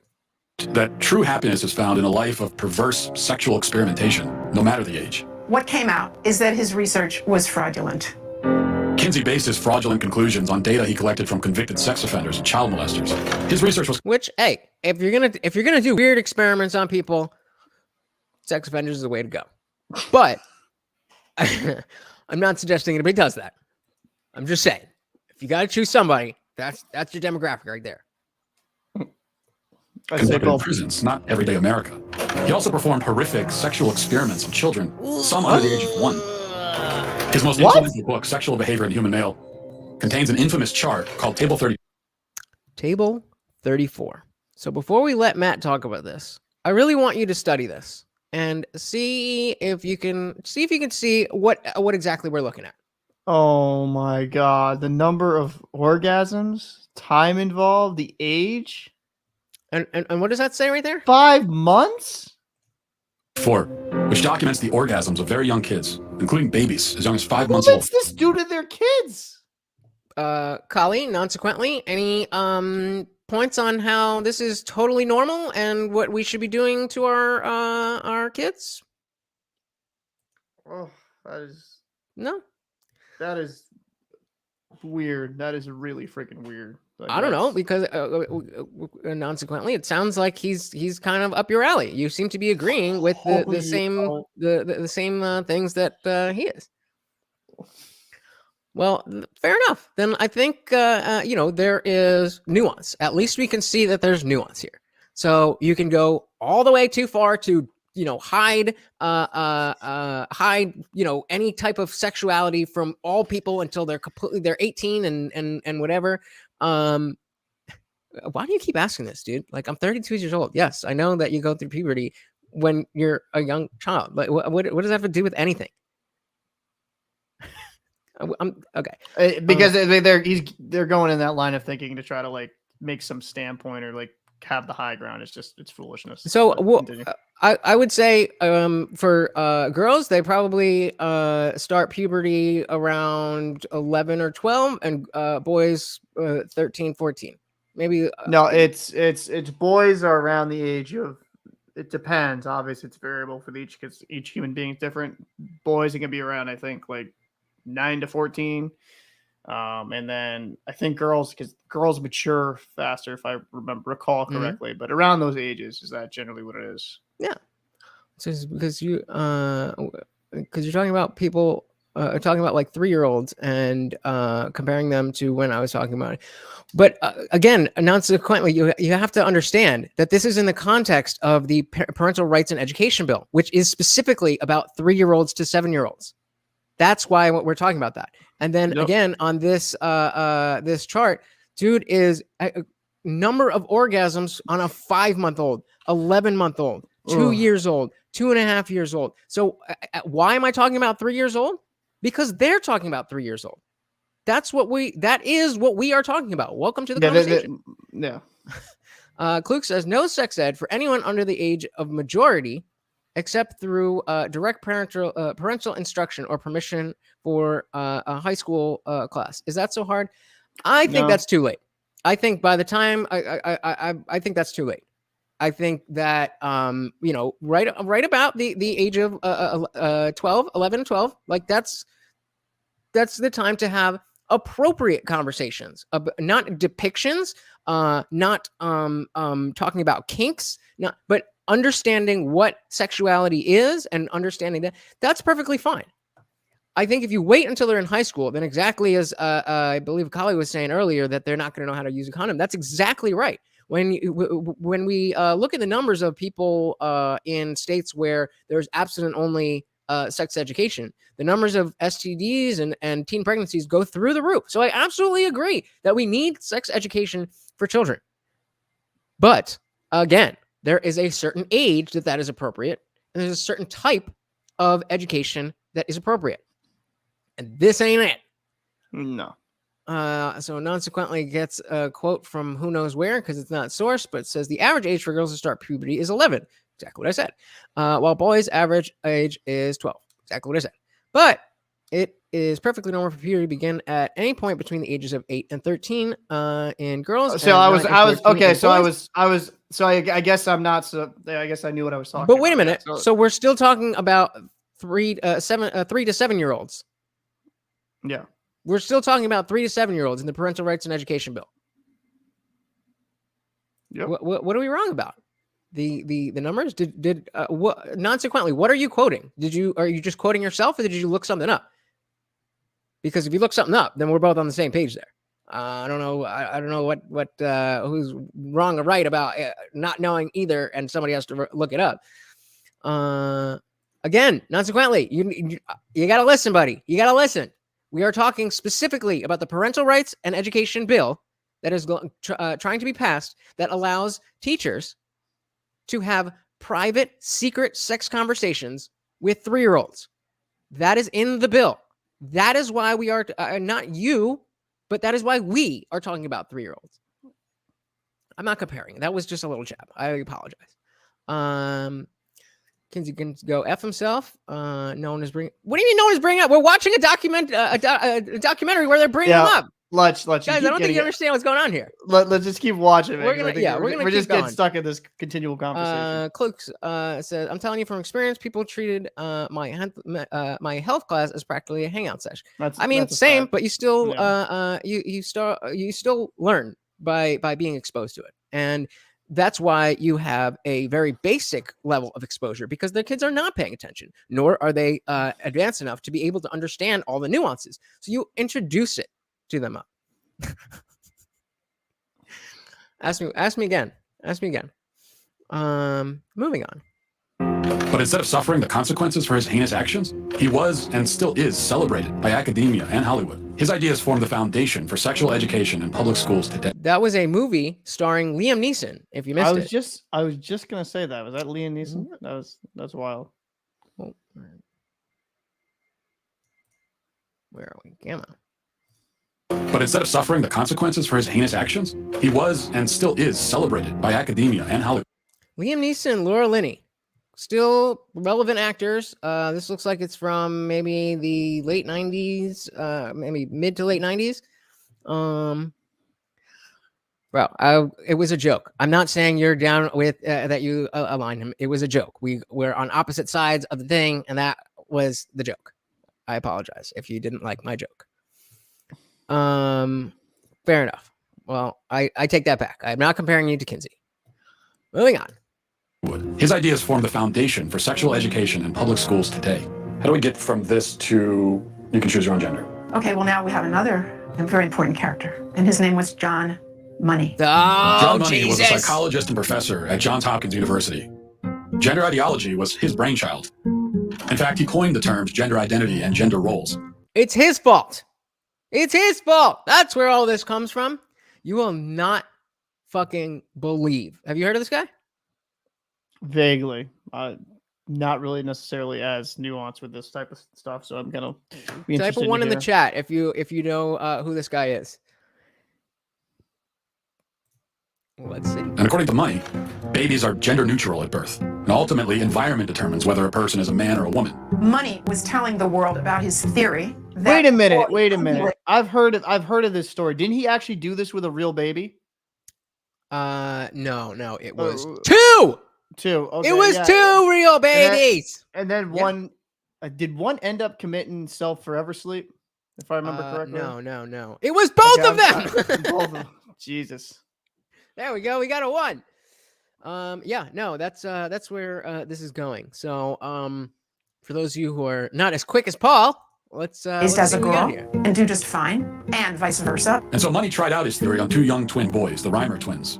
When the twins were 8 months old, and they went to be circumcised, the first twin, whose name was Bruce, something went wrong with the machinery, and his penis was burnt off. They stopped and didn't do a second circumcision. Oof. Burnt off.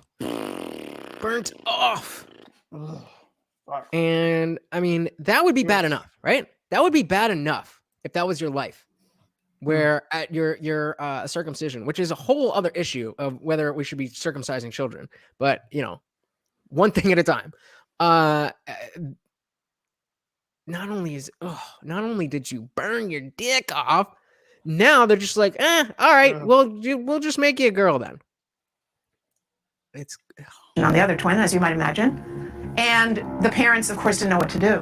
How are they going to raise this child? John Money convinced Bruce's parents to transition him into a girl. So this is the family, and these are identical twin boys, identical twin boys. But because this doctor had his ideology, and remember when we first started, the first two doctors we brought up, who Gert and Marcy. They both identified themselves as, where is this thing here? They both said they are gender affirming. Yeah. So Gert Comfrey is a gender affirming therapist, and Michelle Forcier is a, she was the one who, she was out there. It was not Miriam. It was Michelle. Yeah. They're both gender affirming. And keep that in mind, because that's going to become relevant later. He also conducted sexually abusive experiments on the twins throughout their childhood, including forcing them to simulate sex acts on each other. He reported up to the age of 10 that this was a complete success. Well, a complete success. You are having identical twins, one with a burned dick turned into a vagina. Wow. Having sexual relations with each other. That's what all of this gender identity stuff, that's where this comes from. So I'm not saying that, that is an inherent part of LGBT or anything like that. But it's important to note the context of all of this. Wasn't true. The results were a disaster. Bruce could never fully accept his female identity. Eventually, his parents told him the truth, and he chose to transition back to a boy, taking... I wonder why. I wonder why it didn't work. I wonder how he knew that he wasn't a woman. I wonder if it has anything to do with intrinsic characteristics of sexuality. Oh, no, I don't know. Am I going to get canceled? Maybe I shouldn't say that. Named David. As an adult, David spoke out about the abuse and the damage done to him by John Money. The girls would do their things with their Barbies and things like that. Does this look like does this look like a healthy person? No. Consequently, says John Money is an awful POS. This documentary is just cherry picking. Nobody is saying that these people are being supported. This is just where the roots of the original question is, where did this come from? And this man coined the term gender identity. So there is. You could look back at any field, and there's going to be things that are not so kosher. That doesn't mean they're not relevant. It also doesn't mean that they are overly relevant. But it would be incomplete not to talk about this. That's what this documentary is about. That wouldn't interest me. And things such as trucks and building forts and getting to the odd fist fight and climbing trees, that's the kind of stuff that I like, but it was unacceptable. So I'd never... As a girl? As a girl, I had no place to fit in. The trauma that he and his brother and his entire family went through left deep scars. His brother died of an overdose when he was 38, and then... Actually, I don't want her to say that. I want to... The other one did it himself, as Kluk led us into. So I want to actually give a legit-ass trigger warning, because where this goes next gets fucking dark. It gets fucking dark. I am warning you now. If you don't want to deal with the darkness that this has, or you don't believe that it gets that dark, you've been warned. David committed suicide. Ah, shit! I meant to... There was never a retraction or... Just skip over that. All right. Well, too late. There we go. I never fit. I was an alpha female, a sales executive that kind of just didn't fit in any box. When psychologists or somebody that I was in love with or whatever said that I was in the wrong. So let's take a look at that. This is who we're talking about here. I'm just pausing to make some breaks and hopefully not get caught. Flags. Body, I started to think, well, maybe I am. I'm a biological. This is Scott Nugent, formerly known as Kelly, founder of Trey Voices. And again, I'm warning you guys, this story is not fun. A woman that medically transitioned to appear like a male through synthetic hormones and surgery. I will never be a man. Is it transphobic for me to tell the truth? Why is it that a couple hundred years from now, if you dug up my body, they're going to go, yeah, that was a woman. What was that you brought up earlier, Paul, about Bones? Yeah. It's a callback. Exactly. Had babies. Can you tell me about... This is a mother of four. Four? I think four. About the procedures that you had. I've had 7 surgeries. I've had 1 stress heart attack. I've had a helicopter life ride with pulmonary embolism. I've had 17 rounds of antibiotics. I had 6 inches of hair on the inside of my urethra. Do I need to run that back? No, please don't. Oh, we are going to. Is it transphobic for me to tell the truth? Why is it that a couple hundred years from now, if you dug up my body, they're going to go, yeah, that was a woman. Had babies. Can you tell me about the procedures that you had? Okay. I want to warn you. Kluk says, detransition stories are literally self-mutilation stories with no reversibility. Why would anyone want to do that? Again, if it is something that fits for you as an adult, then that may be something that works for you. But this is why we need to not have gender affirming therapists. This is why we need to have gender therapists who are willing to say, hey, I think you're just going through something. Hey, I think you're just, looking at something else and feeling this way. Where there's other people who genuinely have that gender dysphoria and their surgery might help them. Sure. I'm not saying that doesn't happen. But the fact is that that's not how the industry works. It's an industry. That's what it is. Kali says, ask yourself why this fucking thing. Ask yourself why this was included in the documentary. These doctors were POS. Nothing to do with current knowledge. Again, and but the one counter I'll have to this is there is still detransition stories to this day. Right. You know what I mean? I know you got to go, Kali. I hope you'll come back and check the rest of the replay. It was good to have you here, and I'm glad we had a little back and forth. Hope I'll see you again soon.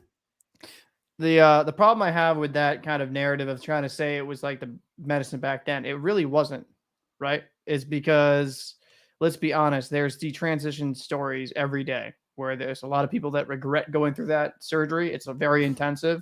And like when you finally make that decision, right, to chop it off or get a piece added, it's irreversible in a lot of ways. And it's just like, it's the ugly truth. That's why the trans community has such a high, forever sleep rate compared to a lot of other communities, because once a lot of them, unfortunately, they'll just get gender reaffirming therapists, and maybe not the best advice. That's just my opinion.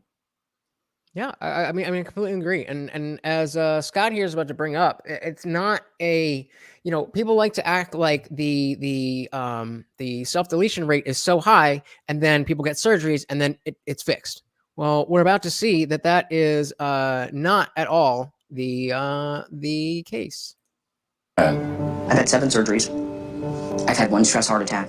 I've had a helicopter life ride with pulmonary embolism. I've had 17 rounds of antibiotics. I had 6 inches of hair on the inside of my urethra for 17 months. Nobody would help me, including the doctor that did this to me, because I lost my insurance. I get infections every 3 to 4 months. I'm probably not going to live very long. Was there any real discussion of the risks and the side? This fucking broke my heart. Was there any discussion of the risks or side effects? And look at the pain in this man's eyes. Effects and no. Look at it's not. There we go. Look at the pain in this man's eye, and you want to unilaterally take children and subject them to what might be this. Yep. That's what you want. Okay, but I'm not wrong for thinking differently. I have my opinions about your opinions, but I'm not out here calling you names about it and of this phobe and in that ist. But maybe we're just different kinds of people. Mm-hmm. Any thoughts before we continue? I think it's sad, and it's just I've kind of, not this story in particular, but I've seen some of the detransition stories that have definitely become more knowledgeable over time. It's not pretty stuff. It's really not. Yeah, I mean, and he's about to show a scar here. And I know that people want to think that there is, but there's not.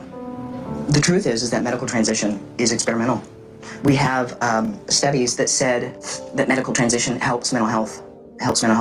So, consequently, I'm curious what you think about the rates of self-harm and unaliving in trans youth when they are not provided with the gender-affirming support. Let's go to Scott, a actual former trans person, an actual detransitioner, and see what he has to say about that. Kids, they've all been retracted, modified, changed. But the only long-term study tells us 7 to 10 years is when transgender people are the most suicidal. Wait, whoa. What did he just say? Did he just say what I think he said? Helps mental health with kids. They've all been retracted, modified, changed. But the only long-term study tells us 7 to 10 years is when transgender people are the most suicidal. So, yeah. After surgery. So, if it's 7 to 10 years, and we are talking about children in the last 5 years, then we would expect that in the next couple years to a decade, that the detransition stories are going to explode. Yeah. And I don't know for sure that it's going to happen. I hope that it doesn't. I hope that every single person who has gone through this is at the end of their pain and their journey, and they've found exactly what they need. That's what I hope. But I know not for a fact, but I know in my heart that is not how this works. Where are we going? I would like to see some studies on that. I would like to see some studies on that. Again, again, and I mean that's what I'm doing here. The idea is that I didn't make this documentary. I am not a scholar. I am simply presenting the information that's in this documentary to you. If this is true, then all you have to do is find the article, copy and paste the link, hit in the comments, and then I've got a video to do tomorrow, and you win the argument, and you change my mind completely. Yep. So that's on you. I'm putting my thoughts out there. Frigo says, "Bro, do you want the facts or to be right? This is fucked up stuff." Yeah. I mean, it's beyond fucked up. There's But that's transphobic to say. For the first time in history, a marginalized group has a huge dollar sign on the top of their head. For the first time in history, a marginalized group has a huge dollar sign on top of their heads. Again, that's another claim that's made by somebody in the documentary. And I would love to see some type of evidence that that's not true. But when every single corporation, every little company, even the fucking military is kowtowing to virtue signal about how down with the get down they are with LGBTQI, plie, TP, tutu, tata, TT stuff, then what else am I supposed to think? Maybe I'm wrong. Maybe I'm wrong. Maybe I'm stupid and I don't know any better. But that's for you guys to make me look stupid in the comments. I would love to look stupid so that I can stop looking stupid. And if I'm that wrong, then I don't want to be making videos about this stuff anymore. But I need to know that I'm wrong about it. We have 5 children's hospitals in the United States promoting that. That's a phalloplasty. That's a bottom surgery. We have 5 children's hospitals in the United States telling girls that they can be boys at $70,000 a pop in a surgery that has a 67% complication rate. That will kill me. So $70,000 a pop at a 67% complication rate. Again, I don't know if that's right or wrong. I'm just watching the documentary. I'm just showing you guys what's in the documentary. If that's wrong, then please provide me with some info. Consequently is dipping out. Thank you so much for watching with us and engaging with the conversation. I do really appreciate it. But he just said, here's a link to a systematic review of the literature when you can find 31 where you can find 31 papers reference. Cool. So I will, I can't copy and paste from here, but I will check that out later. Thank you. I'm not being facetious. I do want to know about this stuff. And if this is some horrible propaganda that is 1,000% wrong, I want to know about it. But I just don't think it is. Moving on. From infection that I can't sue on. We're butchering a generation of children because nobody's willing to talk about anything. I have 3 kids. At the age that they're doing this to kids. I'm not transphobic. I love my kids and I love other people's kids and you should too. I mean, how can you say that this is just for shits and giggles? Yeah, that's rough. That's rough. I mean, the pain, again, the pain in this man's eyes, or I mean, yeah, I don't remember the pain in this person's eyes. Yeah.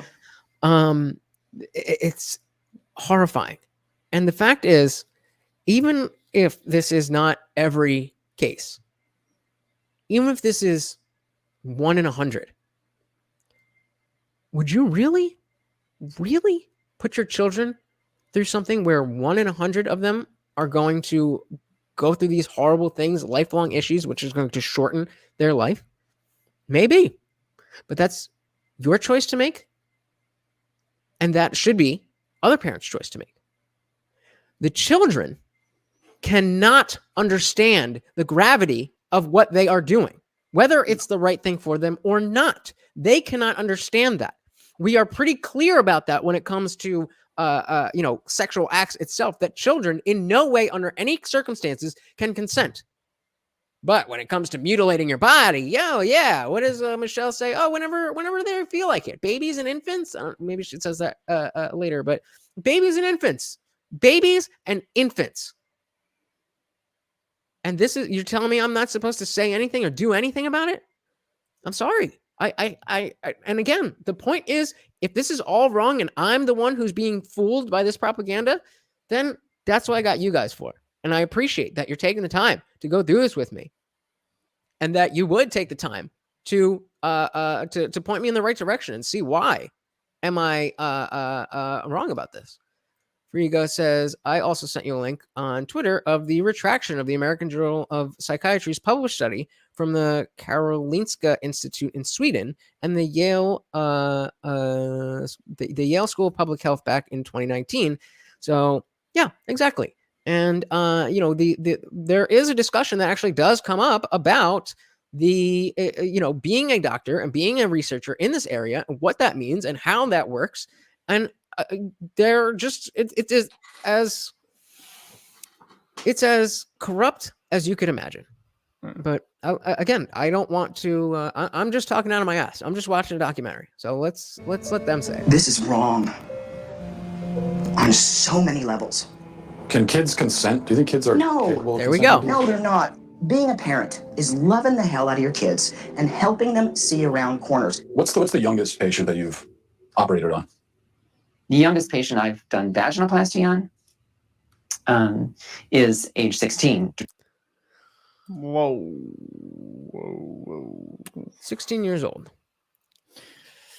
I mean, that's a big old life decision there at the age of 16 to Now here's the thing.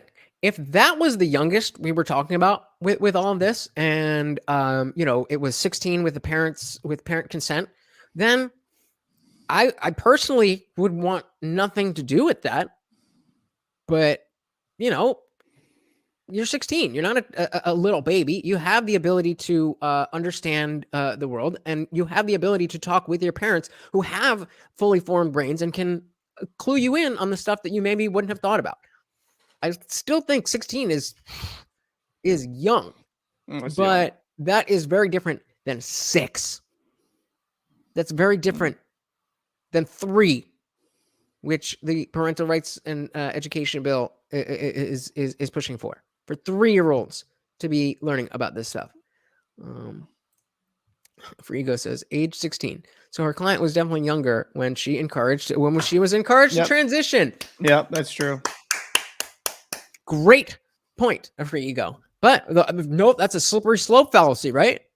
That's a great point. She didn't just wake up at 16 to decide, I'm going to do this. I mean, maybe she did, but likely there was a lot of transitioning and other type of, not the surgery itself, but other type of transitioning going on before that. That's a big decision for anybody, as Captain Paul just said. So a great point for Ego that if she was 16 when the surgery happened, then this has been on her mind for a long time. And again, at 16, now we're talking about certain things where it's like, it's different for everybody. And maybe that's okay. Maybe that 16-year-old or who was 16 at the time is fine. But should that be the rule. Paul, I know you got a hard out. You got a dip, right? Yeah, unfortunately, I got to go. But I appreciate you having me on here. Apologize about being a little tardy. Not a problem. I'll give you the floor and talk to the people. All right. Well, if you are here at the I Didn't Read Your Book podcast, I am also planning on making some more content for this channel as well. But if you don't find me here, you will find me on my main channel, Talking Shit Podcast. I do a show with my co-host, Dr. Evil Genius. You could probably link it down below there, Lutch. And yeah, if you would be interested in any content from me, that is where you will find me. So I appreciate you having me on here. This is going to be a good documentary. And I think me and you should actually have another video just discussing this once, just the overall subject matter that's being talked about in this place. So, yeah, but I appreciate you having me on, man. You take it easy, brother. All right.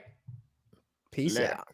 So sorry to interrupt your podcast experience. I just want to remind you, if you are enjoying what you're watching, please hit the like button and subscribe for more content. And if you really love it, there's some support links in the description. I would love if you can help out the channel. And back to the show. All right. So it is just us. So yeah, we're talking about, we were saying, what was this? Marcy here had done a 16-year-old. Just make sure I'm here with my notes. So yeah, let's continue. You're worried that minors just don't understand enough about themselves. They're not neurologically developed enough yet to make permanent life-altering decisions? Absolutely not. A young person's self-perception. Just not at all. No, no, just no. That's it. No thought. Just no, they're good. One day they may be clear. The next day they may be totally confused and not sure. And you're affirming it with hormones that have never been used in this way in the field of medicine. You're talking about puberty blockers? Blockers and then opposite sex hormones. Oh, Jesus. And at what age does the medical transition begin with medication? So medical affirmation begins when the patient says they're ready for it. So that could be... Can we think of any other medical anything that is determined by when you decide it? Even mental health issues in general. You don't decide to get anxiety. You don't decide to become depressed. You don't decide any of that. Why would you be able to decide, especially again as a child, that you can do this stuff? You know, you might decide that you want to start taking different supplements for this reason or that. And as an adult, that hey, sure, you do whatever you want. But again, we are talking about children. This is a pediatrician. A kiddo who is just starting puberty and panicking because they're getting breast buds or their penis is getting bigger and busier and they're worried about all kinds of masculine changes. And that way, puberty blockers, which are completely reversible. We were just talking to somebody who had can't remember. Oh, Scott. You remember Scott? Yeah, completely reversible.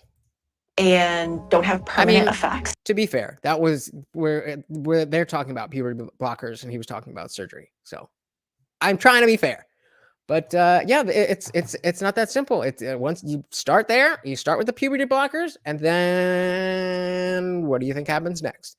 Again, as Free Ego brought up earlier, if you're transitioning at age 16, then it's more than likely that at least a couple of years before that, you were in this world and started your transition. So again, it's like, what are people who are against this? What are you arguing? What is your point? My point, and as I believe the point of this documentary, is that this stuff should not be for children. Adults, you do what you want, buyer beware, but this is not for children. That's the point on this side. And I can get down with that. So if there's a different point or if there's a different line of thinking I should be taking with this, please let me know. Please let me know, because I just don't understand what else it could be. For Ego says, puberty hit me like a damn truck at 9. If I block my puberty for even a month of that, the way I grew could be completely different. Well, let's. Is that true? Let's see what her Michelle. Let's see what Michelle has to say about that. Are wonderful because we can put that pause on puberty. It's like if you were listening to music, you put the pause on, and we stop the blockers, and puberty would go right back to where it was. Right back to where it was. All right, if you say so. If you say so. I mean, I don't know. The next note in the song just delayed that period of time. You can just pause puberty. No, you can't. And then pick it up? No, you can't. In the future? No, you can't. How many studies do they have, long-term studies, on hormone blockers with children? None. So, we've got two conflicting ideas here. Either this guy who's been through all of this is kind of just going off his own personal experience, which happened not to be great, or somebody's lying. And it makes sense to me that the doctors who have, as Scott pointed out, so much money to benefit off of these young people in general, young girls, young people, and there are no studies. I just spoke a month or two ago with a mother whose 14-year-old daughter was put on blockers. They discovered after 2 years, this 14-year-old girl has osteoporosis. That's something that like old women get. So again, osteoporosis in a 14-year-old. We can't say for sure that, causation and correlation causation are not the same thing. I don't know that based on what she just said that the 14-year-old girl took the puberty blockers and that caused her to have osteoporosis. But as she also said, osteoporosis, that's the thing with your back. Right? Or am I thinking of scoliosis? Are those two different things? I don't know. Clearly, I'm not a doctor. I'm just going off of what I'm seeing. And so it's up to you guys to point out where this is all bullshit, if it is. And maybe even if some of it is, then what about the rest of it? Frigo says, you can't go back to where you were. Pausing puberty is like breaking a glass and trying to glue the shards back to the rest of it. It'll never be the same, no matter how hard you try. Yeah, I would love to see, like, that's even unscientifically, that's a rational statement. You can't, the evolution of a body is going to not just be in a vacuum. There's environmental factors. There's other things that are going on. So if the things that are playing out in your life when you're, say, 13 are happening when you're 13, but you're at the your age according to puberty is like you're a 10-year-old, then by the time you unpause, well, then what does that really mean? It's absolutely not like pausing a song and picking right back up. And even if it is, then the time that it takes to listen to a song without pausing it is not the same amount of time it takes to listen to a song if you pause it. So that's inherently not the same. And if you're not going to live as long, even if it's in the last 10 years of your life, which it's not, then we're still talking about a difference. Osteo is more brittle bones, though it's definitely in many people's spines. Thank you, Frigo. How can doctors assure parents that a certain medicine is totally safe? If based on what you're saying, they can't possibly know that. How can they be removing the healthy breasts of 15-year-old girls? How can they be sterilizing kids? How can this whole thing be happening, Matt? Every child that they convince is transgender and in need of medical. Let's put he's about to drop a number. He is about to put a number on. He's saying every child they convince. I want you to put a number in the chat. And how much money does Big Pharma get for each one of these girls that they convince they need to change their gender? And I'll give you a hint. It's not low. It's not low. Transition, it generates $1.3 million to pharma. And we're believing a pharmaceutical safe. Let's run based on what you're saying, they can't. Back. What did he say? He said it was transgender and in need of medical transition. It generates $1.3 million to pharma. And we're believing a pharmaceutical company, Lupron, hormone blockers reversible, so they say. Well, the truth is that in 2003, Lupron was sued and deemed a criminal enterprise by the U.S. government.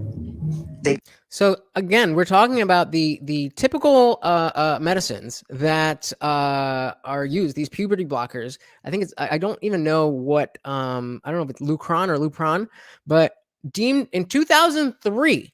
So it was almost a decade ago. Deemed a criminal enterprise by the U.S. government. But it's fine, I guess, right? Why should we, why do I even care? Why should I worry about it? Frigo says that's true. The doctors make bank off exploiting the kids. Absolutely. You have to be rich already or make bank to transition with the operation. Yeah, it's not cheap. It ain't free. This is an industry. It's an industry. You think that corporations are buying on are hopping onto this because they care? Sorry to burst your bubble. That ain't it. That ain't it. Paid the most fine of any pharmaceutical company at that time, $874 million, wrote a check. Is Lupron chemical castration? Yes. We're giving it to pedophiles, aren't we? We're giving it to people that are dying, and we're giving it to kids, telling them that they were born in the wrong body and it's completely safe. Wow. So again, I don't know about this drug, but this is what they use to chemically castrate predators. People who are doing what I think we can all agree is among the worst behaviors that a human can engage with. That's what these people get. And you want to give that to children. You want to give children the right to decide to take that without their parents' consent, against their parents' consent. Okay, I need to see where, make it make sense. Connect the dots for me. Again, maybe I'm just dumb. Maybe I just don't get it. But I need your guys' help. I can't, I'm just watching, and what I'm hearing, along with everything else that I know about life and being a person, lines up. So what am I getting wrong? What are they getting wrong? One of the drugs used is Lupron, right? Which has actually been used to Look how proud she was to say that. Oh yes, you've done your homework. Right, which has actually been used to chemically castrate sex offenders. You know what? I'm not sure that we should continue with this interview because. Oh, so she was half a second ago. Yep, I used that thing. I'm here to be interviewed on my work. I'm a professional pediatrician and doctor, and I prescribe these drugs. But how dare you ask about that? Don't you ask about that? I know where this is going. How dare you? What do you mean? How do you know where it's going? And if it's going somewhere that is misrepresented, then if it were me and I was being misrepresented or my work was being misrepresented, I would absolutely want to have the conversation. No. You think it's about this X, Y, and Z? No. It's about A, B, and C. And let me show you how. Let me show you why. And let me show you why what you're saying is wrong and harmful. And that's what we should expect from somebody who is not using chemical castration on children. What are we up to in here? We are going through the documentary What is a Woman from the Daily Wire, and we're seeing, are they full of shit, or is maybe transitioning for children not the best thing in the world? This pediatrician here has just told us that she likes to use the same drugs on children that is used for chemical castration of child predators. Moving on. It seems like it's going in a particular direction. Well, you're a medical professional. I am a medical professional. So you don't want to talk about the drugs that you give to kids, or? Again, I'm a physician and I use medication. You're choosing exploitive words. Drugs. I give. I'm choosing a chemical word that was in a dictionary. That's not a correct term for puberty blocking. I could look it up on my phone. I'm pretty sure if I looked it up. You can look it up on your phone. It says medical definition, the administration of a drug. So it's again, now the entire thing has been about like, okay, well, you have the wrong idea about what this transition stuff, what these puberty blockers, what they all are. You have the wrong idea. I don't know what you were doing, but there's studies and there's this and there's that. But as soon as Matt brings out something that is not in a political context, it's just the definition of a term. She's like, well, that's just, that's not real. They don't really know. It's just convenient how when the conversation's going the way she likes it, she'll talk up a storm. As soon as it goes somewhere she doesn't like it, well, I don't know if we should have that conversation. The words you're using, even though they're technically correct, they make me feel like I am, I don't know, harming children by chemically castrating them. And that's your fault. That's your fault. To bring about a marked reduction in the body's production of androgens and especially testosterone. And I'm saying, as a pediatrician who takes care of hundreds of these kids, when you use that terminology, you are being malignant and harmful. I mean, and how is that? How is that malignant and harmful? Again, maybe she gave the answer in the interview and the Daily Wire cut it out. I don't know. But I need your guys' help. I don't know any better. I just don't. But like I said, it seems pretty straightforward. There are some who would say that giving chemical castration drugs to kids is malignant and harmful. It's about the context of caring for a child and seeing the suffering that kids can have that have not been in affirmative home situations. So you know where else I hear over and over and over and over again that what I'm saying, stating facts, is being taken out of context? With religion. As I've said, I'm a strong atheist. And long before I ever was talking about stuff like this, I was talking about the dangers of religion and dogmatic thinking and ideological tribalism because of religion. And people are so quick when you point out facts about their ideology and their dogmatic texts that they are basing that ideology off of. When you point out things that they don't like, oh, you're just taking it out of context. That's not really what it means. How convenient. You say to the claim that, well, we have to do this for these kids because if we don't, they'll kill themselves. They'll resort to drugs and self-harm. A lot of them were hurting themselves. A lot of them were suicidal before they even discovered gender. That is never part of the discussion. And they say, what would you rather have? A living daughter or a dead son? Damn. So earlier, non-sequently asked, I'm curious what you think about the rates of self-harm and unaliving in the trans youth when they are not provided with gender-affirming support. But what we see is that because there are because the rates of self-harm and self-deletion are higher in the trans community, then the argument could be made that if you have a questioning child, then affirming that that identity or whatever is taking them out of the statistical group where they're not at high risk, and you are shoving them into a group where you know that half of the people end themselves. That's what I think about that. Where are we here? And so what a horrible person. It's hard to say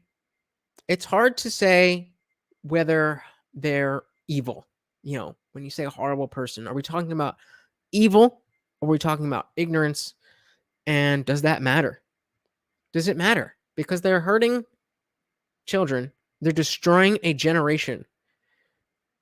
I don't know that I want to be that malicious when I talk about the people themselves. I personally would rather attack the ideas, but I can't disagree with you if you go there. So it also says the suffering is caused when you decide to destroy the future of a child by rendering any chance at having their own kids and physical health in the future. Absolutely. And making it unlikely. Yeah. I mean, this is what we're talking about. And people are so ready to argue so hardly, so strongly against it. I'm just curious why and how, and show me what has you so convinced. Because if this is silly, then you should have no problem debunking it. I definitely can't disagree with you there. For you go, malicious ignorance is evil, at least in this case. Yeah, I think that's true. If this is what the professionals are saying, it's terrible emotional blackmail. So Okay, so here's what I'm gonna do, because I'm trying to do my best to keep this video up, and I mean, so I'm gonna do that. So I'm gonna keep this on mute, but the entire thing has the captions. So let's just play it, and we'll see if I need to explain anything. Okay, so you know what? So Matt is calling a Canadian father. Oh, who do we got here? The woman is so smug and set in her beliefs that actions that affect other people, not even adults but kids. Yeah, that's the scary part, and that is the malicious part. 100%. Fuck it, I'm just gonna play this. Says yes. Hey, it's Matt. Professionals are saying We it's going terrible in. emotional blackmail. Doing it for you guys. So this video gets taken down. Hey, this is yes. Hey, it's Matt Walsh. So I'm just going to try to stop it as much as I can. But yeah, Matt is calling somebody who cannot be on the phone or in person on camera for some reason. Why don't we find out why? Where are you right now? I'm in Vancouver, British Columbia, Canada right now. Are you able to leave? I'm not able to leave BC. I can't even go to another province. I wonder why. I wonder why. Canada right now. And it's because I'm technically out on bail. What? Out on bail? You mean like you got arrested? Happened exactly. In 2018, a father in Canada was informed that a hospital would be administering hormone-altering medications to his child. According to a recently passed Canadian law, doctors could administer these drugs to children without parental consent. When the father spoke out, he was arrested and fined $30,000. $30,000 for using the wrong words. For using the wrong words, he was arrested and fined $30,000. Did this get into the courts to begin with? Right. So what happened is we set up a meeting with BC Children's Hospital. And according to the BC Children's Hospital website, there's going to be a thorough evaluation. And I'm thinking, good, this is going to be the end of it all. They're going to clearly see that my child is not the opposite sex. So my ex-wife brings my... That's a good one. That's a good one. All right. I'm going to try to stealth Pete. You guys watch this. I'm going to go off cam and stick around. Child into BC Children's Hospital. I get a call less than an hour into that appointment is that they were going to pump her full of cross-sex hormones within the hour. And I put a halt to that. I said, no. They agreed to stop for the moment. They figured, well, let's get the data on board too. This is all going to be better. Let's just get everybody on the same page. I said, it's not going to happen. So I get a letter from... So that's even pretty insidious as it is. They didn't feel any kind of necessity to like, oh, we got to do this now, even though it's the law, because they assumed, and I guess correctly so, that they would be able to get the father on board, whether it was his choice or not. And clearly, as we've already seen, it was not his choice. He very much wanted to do things differently, but when you don't have freedom of speech and you don't have anything to protect that freedom, then government will do what the government's going to do. BC Children's Hospital in December of 2018. And it says that under the BC Infants Act, they will start injecting my child with cross-sex hormones, and I have 2 weeks to respond with legal action if I so choose. If you so choose, if you decide that you want to, maybe get involved with this, you have to pursue legal action. But you only got 2 weeks. And so that's how Again, I'm sorry. I'm doing my best. I don't want this to get flagged. I want you guys to be able to see this. So sorry I'm pausing so much, but... in court, so I did respond with legal action. So you called your daughter a she, and you went to jail for that? It's considered criminal violence to not use the preferred pronouns. It is no different than, let's say, I were to take a broomstick and whack one of my kids over the head. So they were treating it in a similar fashion, that misgendering, mispronouncing my child was the equivalent of family violence. The equivalent of family violence. Is that really the road that we want to go down? Have you guys ever been, mad at your parents and, maybe you, I'm trying to frame this properly. Let me just put it this way. One time maybe 2 times. When I was a kid, I was, let's just start the world over at this point. You know, I mean, we couldn't do much worse than we're doing. But one time, story time. One time when I was a kid, I specifically remember that I got punished for, I don't know, forgetting to do my chores or something. You know, I would come home from school, my mom would leave chores for me to do, and I had to get them done by the time she got home. And we had a little dry erase board that she would put in the kitchen, and you know, chores for the day. So I go and empty the recycling bin. I would take out the garbage. I would vacuum the living room, whatever it was that I had to do.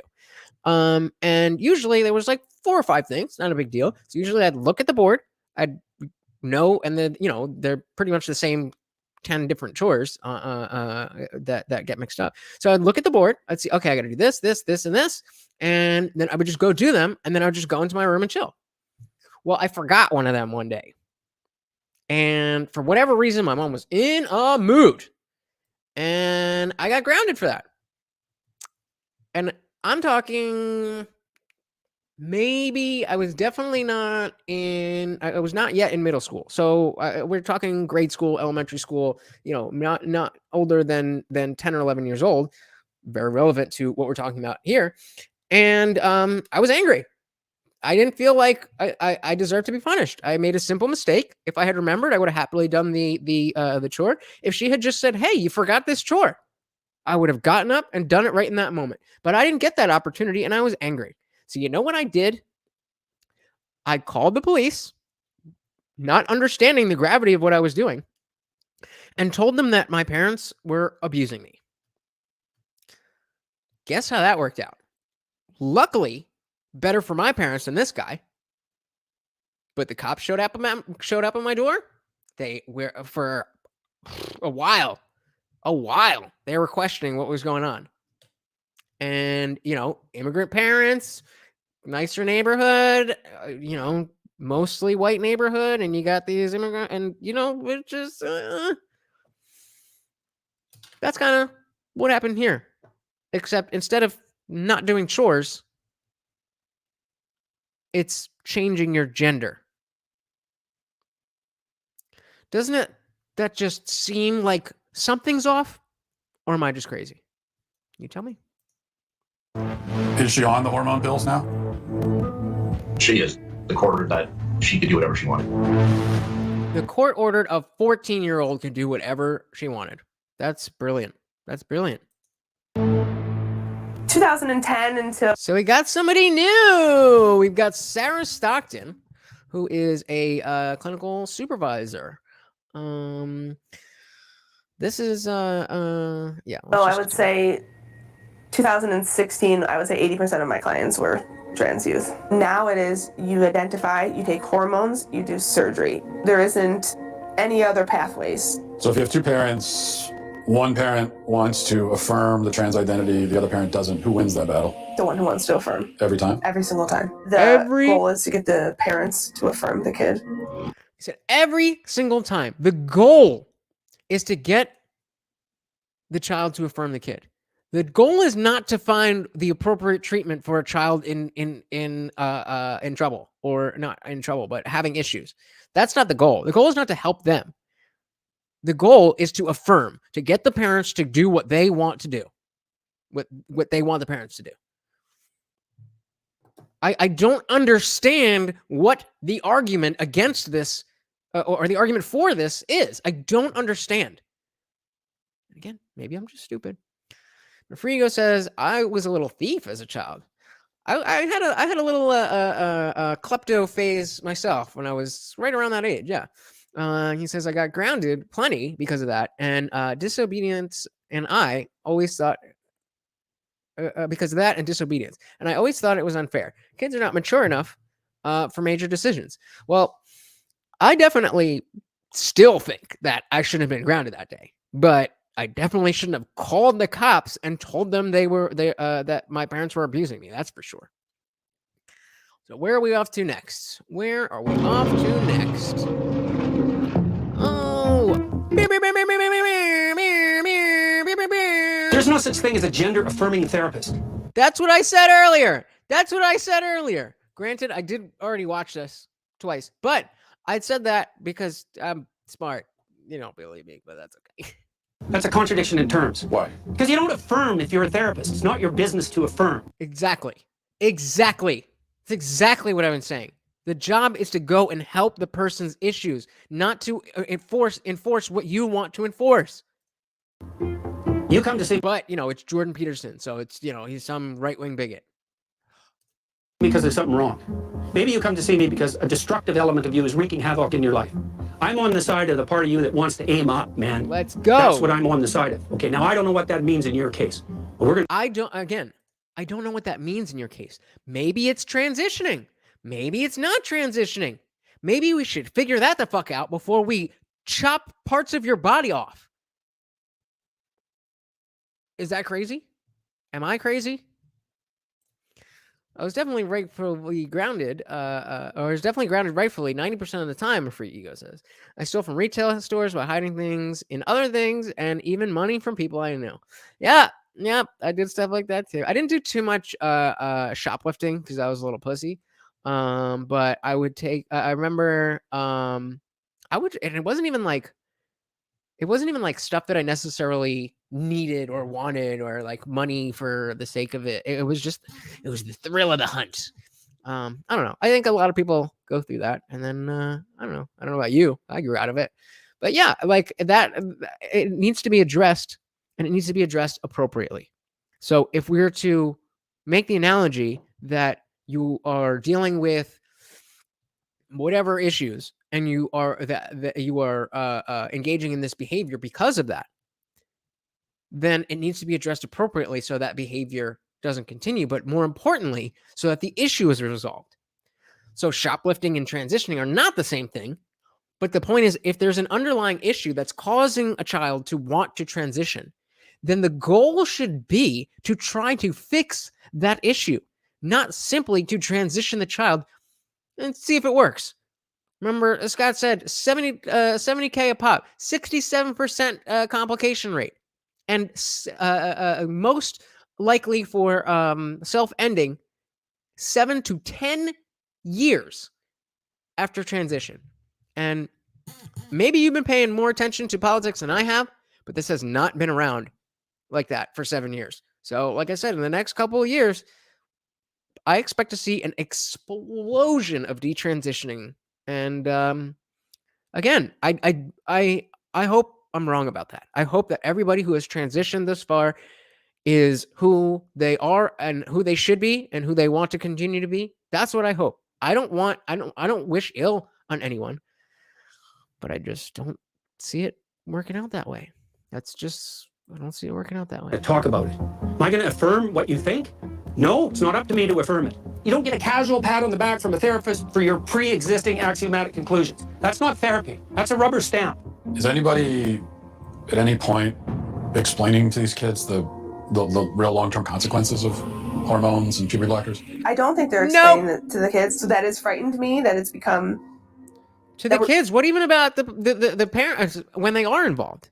It even goes that far that the parents who are trying to do what's right for their child and believe that all of what they're doing is effective and appropriate. Why are the doctors not saying, well, hey, wait a minute, this, that can happen? Well, probably because 70K a pop. Frigo says 7 to 10 years after transition for most of the op client base is mid-20s, early 30s. That's a lot of working age people gone. Yeah, that's a scary thought. Because, it's... I don't take this the wrong way. Not you personally, but just you guys in general. If a child ends themselves, obviously, it's a horrible tragedy. Obviously. But that person is not helping to helping society turn at that point. It's their turn to be children and gain the benefits of society before they become an adult and have to pay into it. But as a free ego is saying here, a lot of working age people You think there's shortages because of this, that, and the other. Well, what happens when 67% of all the people who are engaged in this, and I mean, I don't know how super how common this is. I know that it is becoming more common. Bill Maher was just saying that it doubles every 10 years, and that according to those numbers, we'll all be gay by 2030. But the point stands. This is a lot of people that are going to be affected no matter what age they are. And it's not going to be at whatever age. It's not going to be at an opportune time when this all comes to a head. Even talking to the kids about it at 10, we're presenting it in schools. So this generation, they're the lab rats. Biological sex, binary. It's been binary for like 100 million years, longer than that. Temperament is not binary. Temperament or personality. So it's gender. Temperament is gender? Well, gender is a not good word because it's vague. Oh, I love that. Gender's a not good word because it's vague. Gender is not a good word to talk about what we're talking about because it's vague. Hence the title of this documentary, What is a Woman? Nobody fucking knows. Nobody knows. Or everybody seems to know, but nobody can define it. That's, oh man. This is why I don't understand why people don't like Jordan Peterson. Maybe because they can't deal with the truth, I guess. For like 100 million years, longer than that. Temperament is not binary. Temperament or personality. So it's gender. Temperament is gender? Well, gender is a not good word because it's vague. It's and vague. It isn't measurable. So do we need it? Why can't we just say temperament? What do we even need the word gender for? Well, I don't need it. But what I would say is that people who talk about the diversity in gender are actually talking about diversity in personality and temperament, but they don't know it. Well, that is a bold statement. So the people who are talking about differences in gender are talking about differences in temperament. One of the biggest things that has always confused me, again, I'm 32. So when I was young, this wasn't a thing. And then I was right in that college age and everything when this was starting to pick up steam. And exactly. Gender is just an umbrella term for identity. Yeah, that's what I said. It's the new goth. Like, that was my identity when I was a kid. I was a skater or I was a punk. Like, it wasn't something that, was meant to be who I am as a person, but it was just what I identified with other people and stuff. But what did I miss? I forget what he just said. So I'm going to run it back. I think I have the notes here. No? No, hold on. Give me 1 sec. Forgot what I was saying. Here's a not good word. Oh, yes. So the entire idea is that we were some of them are oh yeah. I mean, not anymore. Like now, a God sick now is not I don't want that. But when I was, age appropriate for myself, when in 2005, whoo-wee. High school and college were great when goth girls and the emo girl, that whole thing was great. But the whole thing was, you remember what a tomboy is? That used to be a common thing. That was just like, oh, okay, you're a girl, but you're a little bit more masculine. And, we've always had boys that were a little bit more effeminate. And I thought the point of inclusion and acceptance and all of that stuff that was largely talked about in, in the context of LGBT stuff when it started was about tolerance and acceptance. And you are who you are and be happy in your own skin and all of that stuff. And so the idea being that if you are a boy who likes dresses and purses and makeup and all that stuff, then great. Be the male who likes all of that stuff. Let's celebrate that. I would like to celebrate that. That is masculine to be confident enough to say, I want to do this even though it's not popular. But now it's turned into, no. My biology has changed because of a decision I made. I need a label for this thing that is me. And my name isn't unique enough. I mean, that's where this is going. Everybody is just going to come up with their own pronouns to this point where we're just going to start calling each other by individual names. Oh wait, all right, works like that, doesn't it? I wonder. Oh, that's really smart. I wonder how they knew that we would need individual identifiers for our gender and to just use our name. That's so smart. Because it's vague and it isn't measurable. So do we need it? Why can't we just say gender? What do we even need the word gender for? Well, I don't need it. But what I would say is that people who talk about the diversity in gender are actually talking about diversity in personality and temperament, but they don't know it. You can have a masculine temperament if you're a woman. Maybe 1 in 10 women have the average temperament of a man. And you can have feminine men temperamentally. And it's not that uncommon because the differences between men and women temperamentally aren't that great. There are masculine girls. There are feminine boys. What are we going to do about that? Carve them up? You as someone who started your professional life, transgender care. Yeah. Now you're sitting here talking to me. And I'm a dangerous man, I've been told. Mm-hmm. Are you worried about reprisals? Are you worried about how this is going to play among your professional? So I do remember so I'm past my, okay, I can full screen this. I'm trying to take notes and do all that stuff. Now I can see everything much better now. All right, where are we? So we're back with Sarah. And it's sad here how she has to navigate talking like this and talking about this because of how dangerous it is to her. Peers? I am worried that I can't have conversations with any other peers. I don't know any other peer that will speak to me around these things that question it. I just don't think developmentally this is helpful to our children. So how can you have useful and meaningful conversations about how to progress this type of psychology and this type of therapy if you're too afraid to talk to your colleagues about it? That's not tenable. That's not science. We need to be able to have these conversations at least. You need to be able to actually say what you're thinking at least. And then maybe somebody tells you you're wrong. But you need to be able to say it. It says, my biology is neither male nor female. I will now be an actor for male or female roles. And if you deny me, you're a bigot. I think you can go pretty far with that, honestly. You can head to LA, and you might get pretty far with that. You step wrong as a therapist, you say the wrong thing once, and your bloody career is over. And now it's the same with physicians. How's that going to...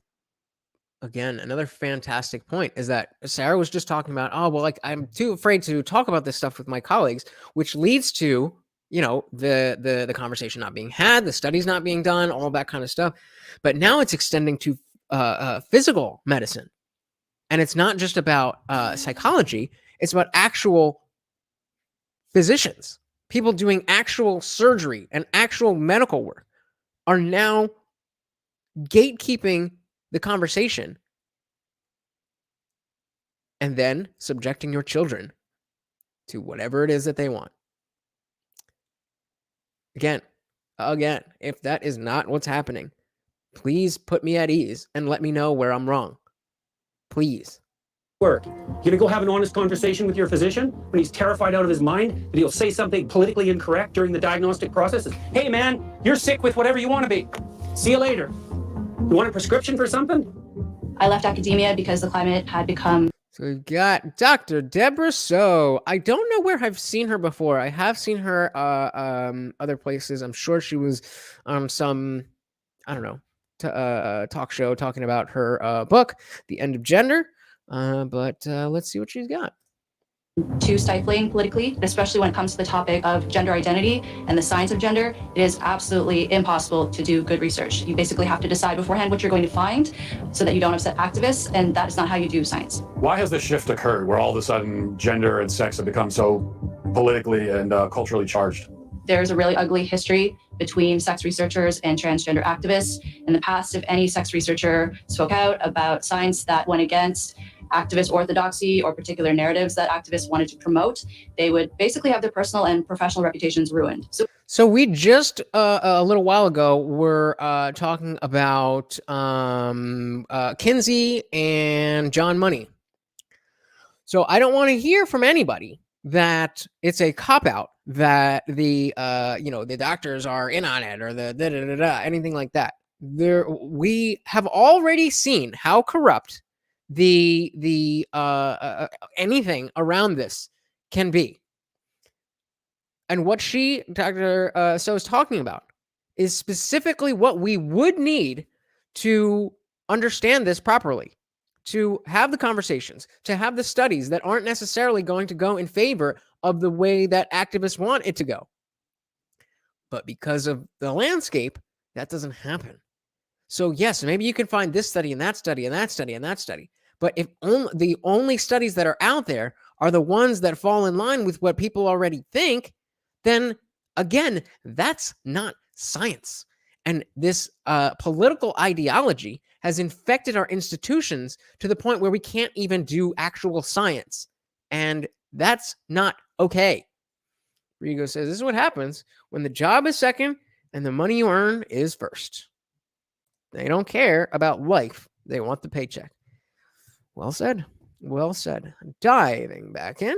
What you see is that only experts who toe the party line and say the things that activists like, those are the people who get attention. Those are the people who get lifted up in the media. And also, I would say people are incentivized to go along with the activist narratives and gender ideology because that helps their career. Trans is very cool.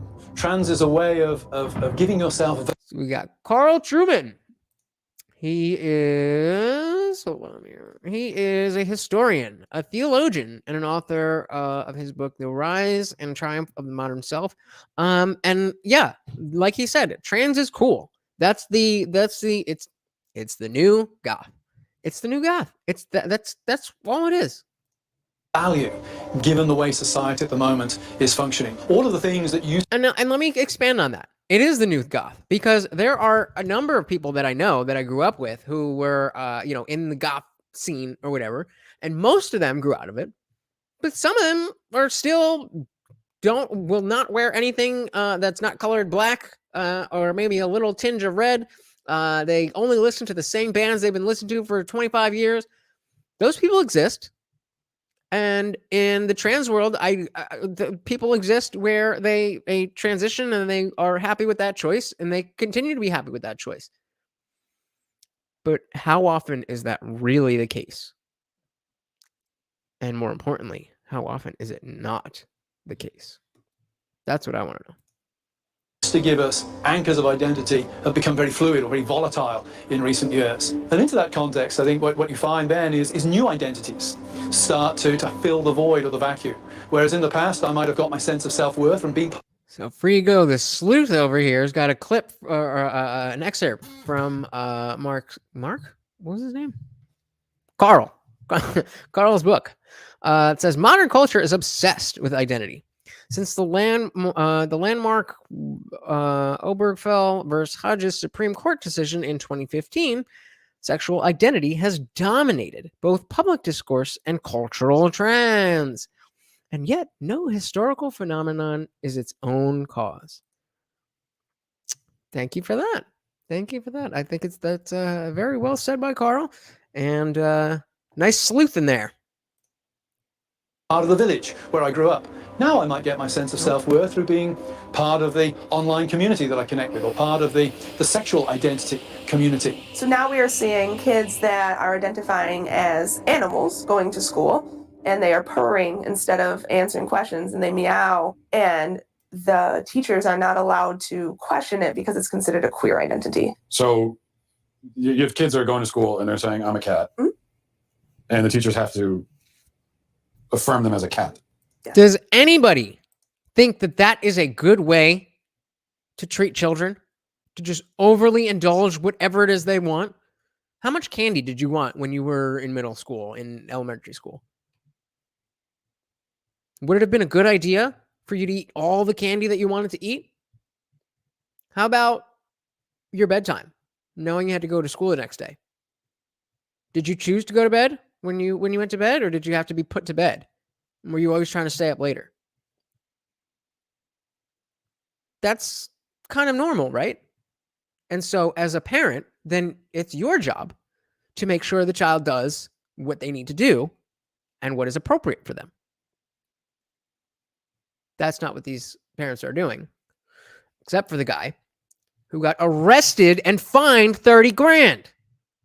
So again, maybe I'm a crazy bigot with all this, but you know, you gotta come with something. Rigo says, I hate to be a teacher nowadays because I have no patience for any of that shit. Yeah. No, there's no way I could deal with that shit. So it's not schools just are the like young ones. literal zoos now, basically. They are. I am a 27-year-old. All right. So I'm going to try to be as respectful as possible because I am engaging with ideas I don't agree with, and I am not trying to insult anyone, and I am not trying to hurt anybody's feelings. Let's all try to continue with that mindset. We'll do our best. Transgender woman. I am a wolftherian and a member of the furry fandom. When and how did you discover this inner wolfness?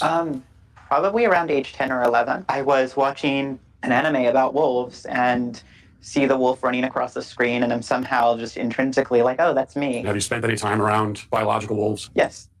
That sounds dangerous also. What context are you? So I was a volunteer with a preserve, and I've also visited many wolf preserves. Are you able to communicate? This is, I mean, wolf self. Wolf self. Your sanity. If I get up, then he's going to want to go out. He's going to want to go outside. And that means that either all of you are going to go do something else, or you're going to have to sit here and watch a blank screen for 5 minutes. So I'm not going to do that because I care about you guys. I want to put on the best show I can. And Morty, that's my dog's name. Morty's got my back. He's chilling right there. Right there. Look at that. He's asleep. He's chilling. Who's my good boy? Look at that. Look at that. There you go. Who's a good boy? Moving on. With the wolves?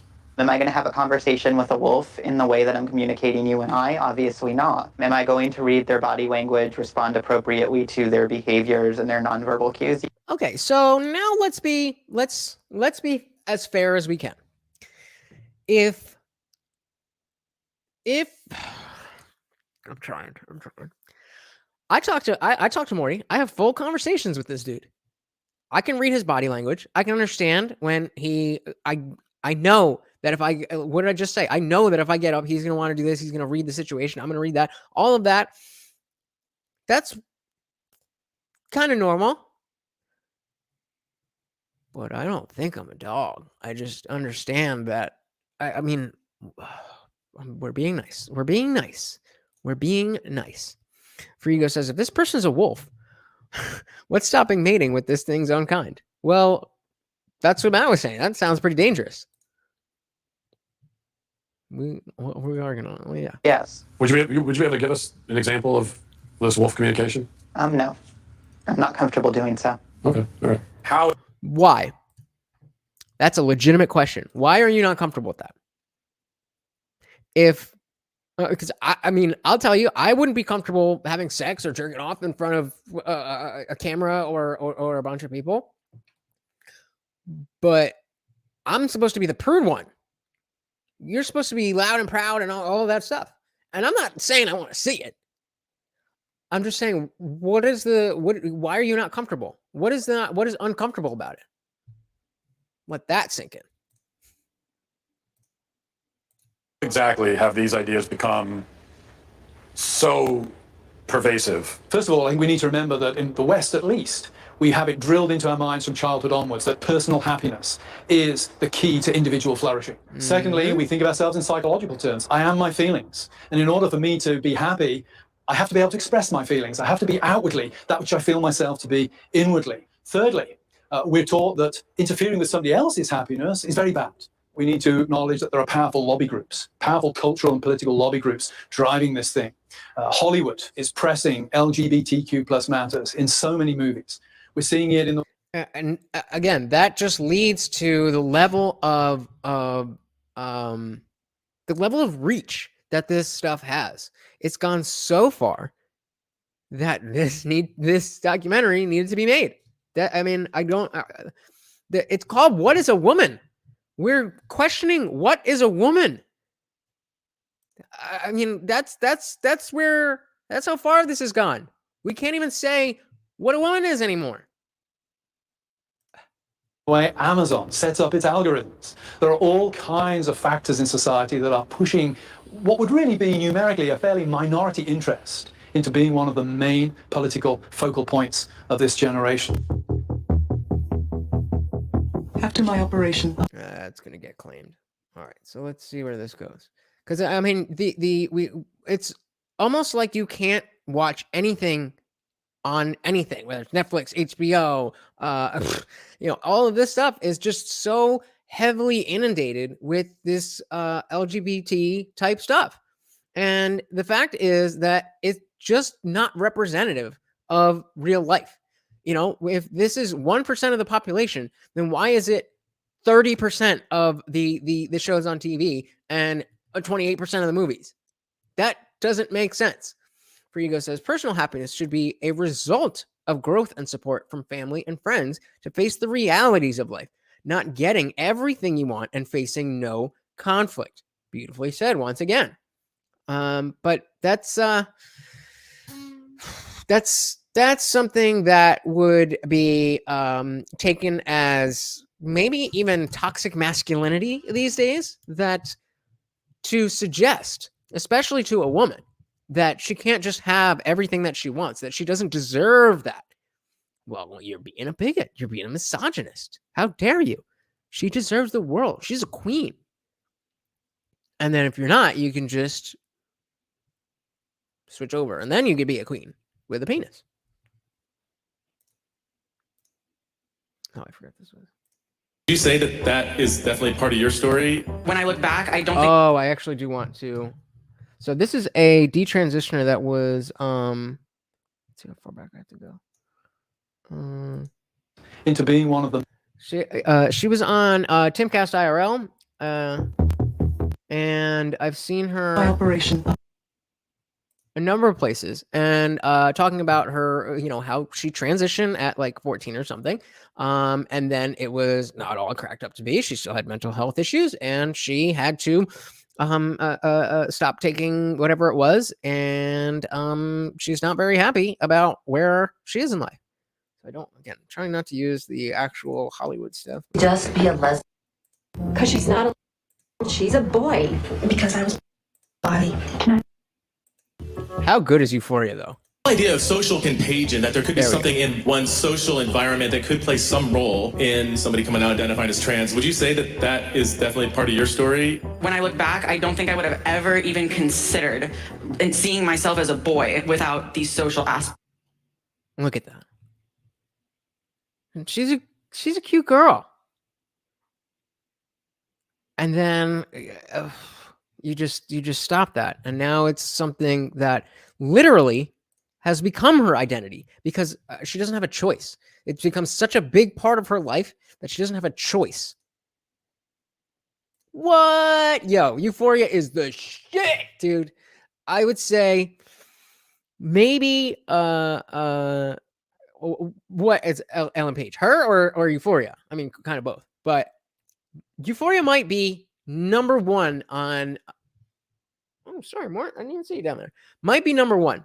The only thing, this piece of hair has been bothering me. The only thing that might.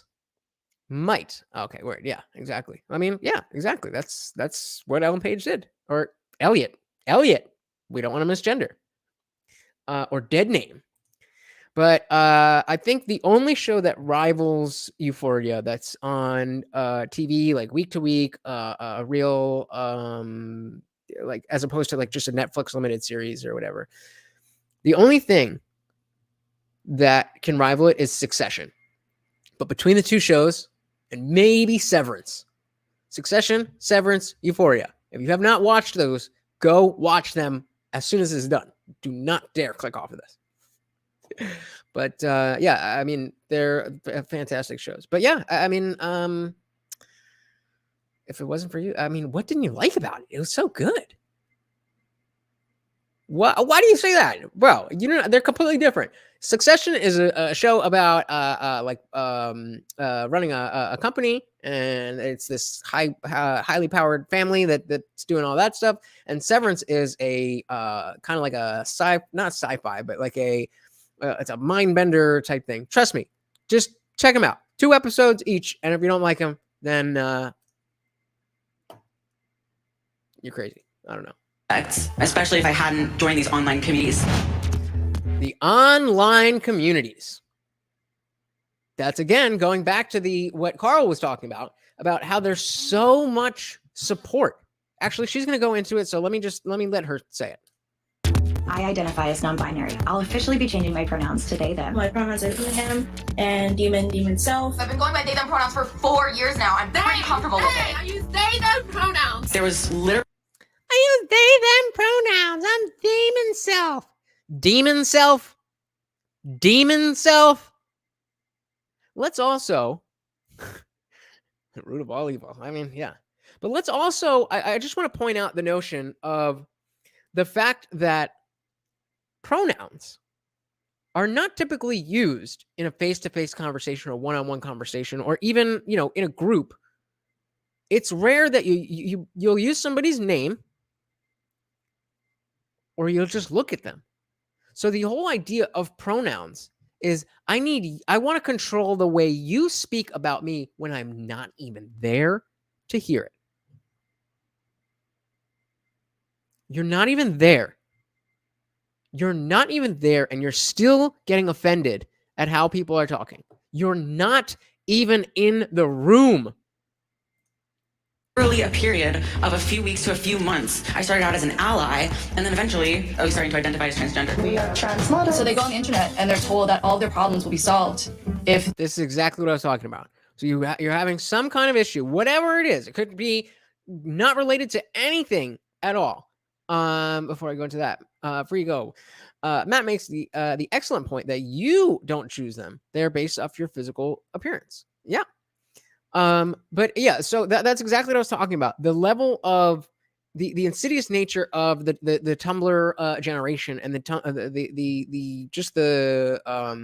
culture that exists in some of these online communities, that you get so much support up front that you're essentially groomed into becoming the next thing. As she just said, over a matter, I think she said 15 months, she went from an ally to identifying as trans. Now, the word grooming has been thrown around a lot these days, but what does grooming actually mean? Does grooming mean predation or any type of sex act? That's not what that means. What grooming is setting you up and exposing you to the least different or the least extreme version of whatever the end goal is. And then showing you another layer, and then another layer. And by taking one step each time, soon enough, that's all you see. You're like, I did that. But that's she's telling you herself. She's telling you herself. They become a man. Kids are being taught, you might feel like you're a boy, even if you have a vagina and you're a girl. You are what you feel you are. Some people are girls, some are boys, some are both, some are neither. Gender is all about how we... Some are both? Is that a thing now? You can be both? Like at the same time? Or are they talking about the gender fluids? Gender fluids. That's a good band name. We feel on the inside and how we express ourselves. Ah, the gender fluid teacher. What do I go by in the classroom? I go by Teacher Bambrini. As a queer and trans teacher, my agenda is to show little boys that they don't have to be like... Why do you have an agenda for young boys? Why do you have an agenda for young boys? As a teacher, your agenda should be teaching them what they need to know to be... Oh my God. My agenda. You should be teaching them the subjects that are in the curriculum approved by the government, which is approved by the people, not your own personal agenda. And then if you want to have kids, if you haven't been chemically castrated, then you go ahead and do that. Okay, groomers, yeah. I mean, it's scary. Does this stuff not scare you? as stereotypically masculine as they can like paint their nails and wear earrings and like still be a guy and like it can be cool. So you worry that they're And yeah, again, I agree with that. I think that should be how we treat that. If you are a boy and you want to be more feminine, then you just be more feminine. And maybe you end up being gay, maybe you don't, but maybe you're just an effeminate dude. And that's it. And you are you. You are the same you that instead of changing your name, and you're just accepting that you are who you are and you're happy with that. What happened to that? What happened to that? I remember when even having like just getting like a boob job was like, oh my God, I can't believe she thinks so poorly of her. A nose job. Like, oh my God, I can't believe she's so embarrassed of that. And why didn't you just, live with yourself? It doesn't scare me because it fills me with despair and righteous rage. Fair. Fair. There could be a sort of social contagion element of this. A teeny tiny bit, maybe. Oh my God. Oh, I had it perfect. Be a sort of social contagion. All right, I'm gonna run it back and then I'll pause with that. Both some are neither. Gender is all about I want how you to hear we that feel on the question. inside and how we express ourselves. Ah, the gender fluid teacher. What do I go by in the classroom? I want you to hear the question that that they ask. Stereotypically masculine as they can like paint their nails and wear earrings and like still be a guy and like it can be cool. So you worry that there could be sort of social contagion element of this. Do you worry that there could be a social contagion part of this? Maybe a little bit. Or maybe she's just talking about the size of her dick since she chopped it off.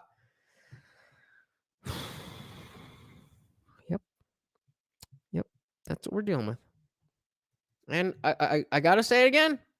If I am wrong, please, I do not want to be a bigot. I don't want to be ignorant. I don't want to be stupid. I like being right. So please help me. If I'm sitting here spouting bullshit, I'm begging for your help. I'm begging you, please, to put whatever you can in the comments to help me learn better. Because based on everything that I know, and also this documentary, I don't think I'm wrong.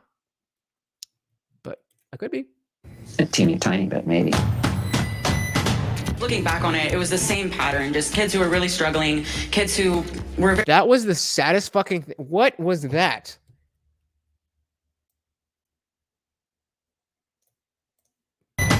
Looking back on it, it was this... Look at this TikTok.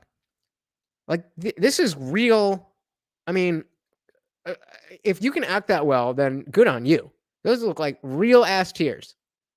And this is obviously a young girl who wishes that she had a man's chest for whatever reason. Same pattern, just kids. Look at that. And like, you could be a very, outgoing, attractive person. And instead you're just inundated with, oh, I wish I was something else. Yeah, literally a projection of envy.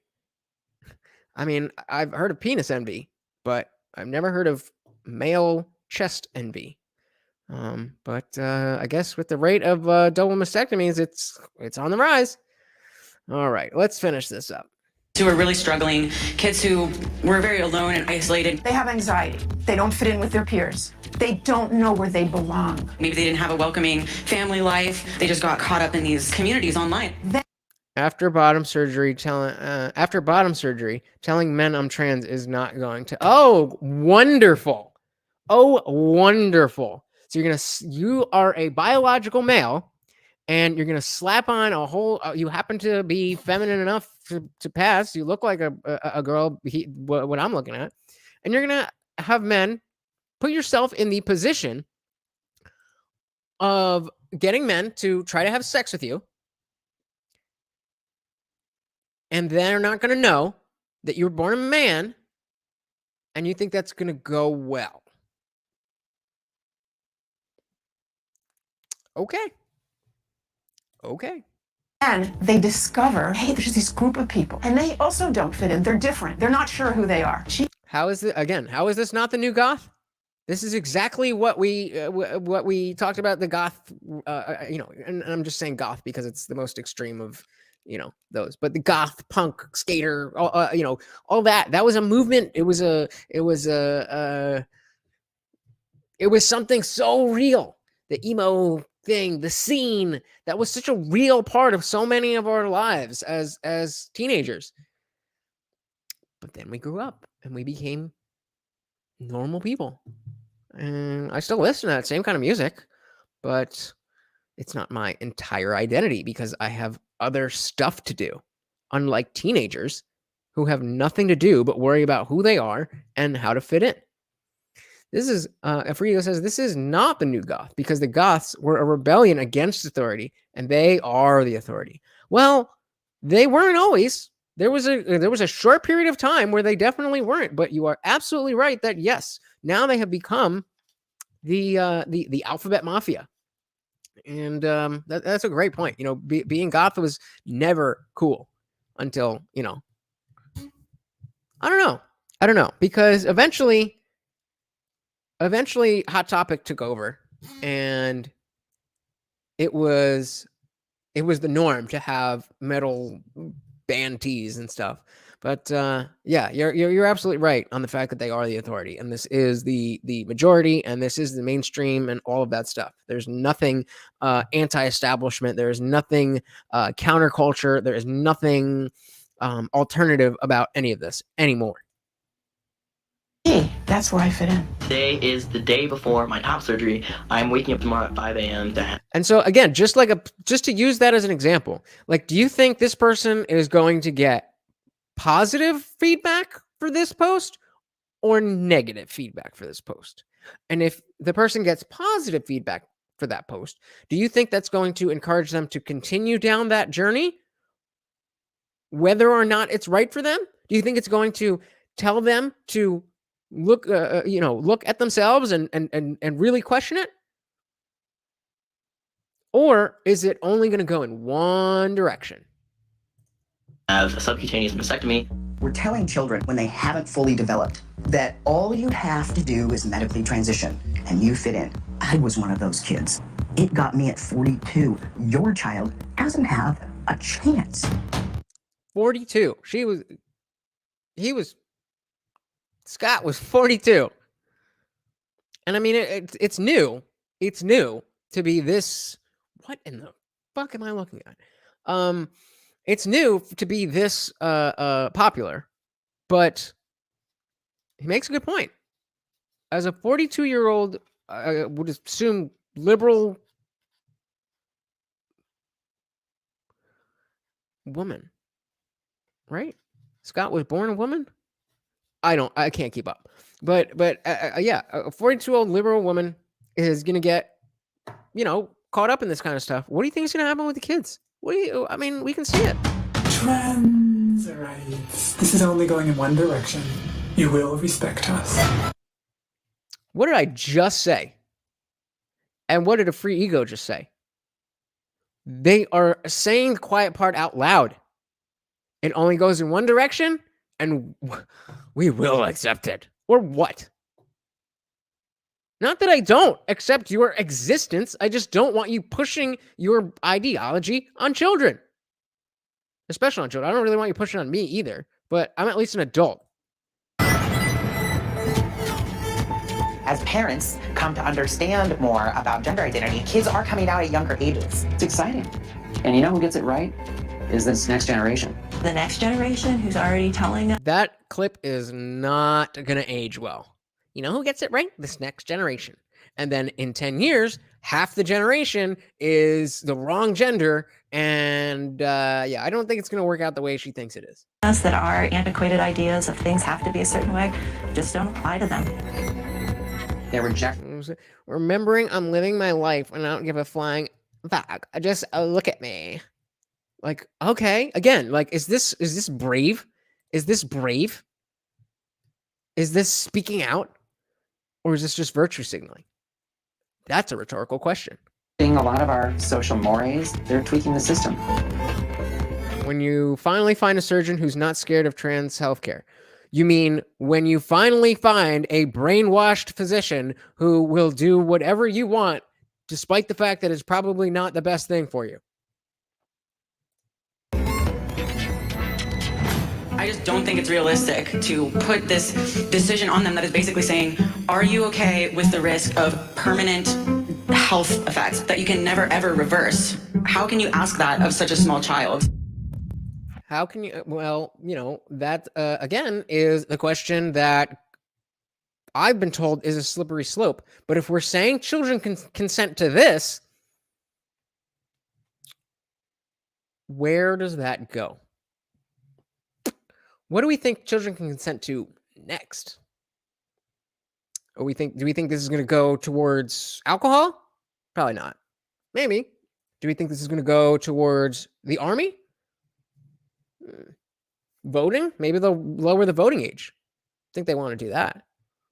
Or maybe this is how you get sanctioned NAMBLA activity. Let's put it like that. If you don't know NAMBLA, then go look it up. It's a good South Park episode.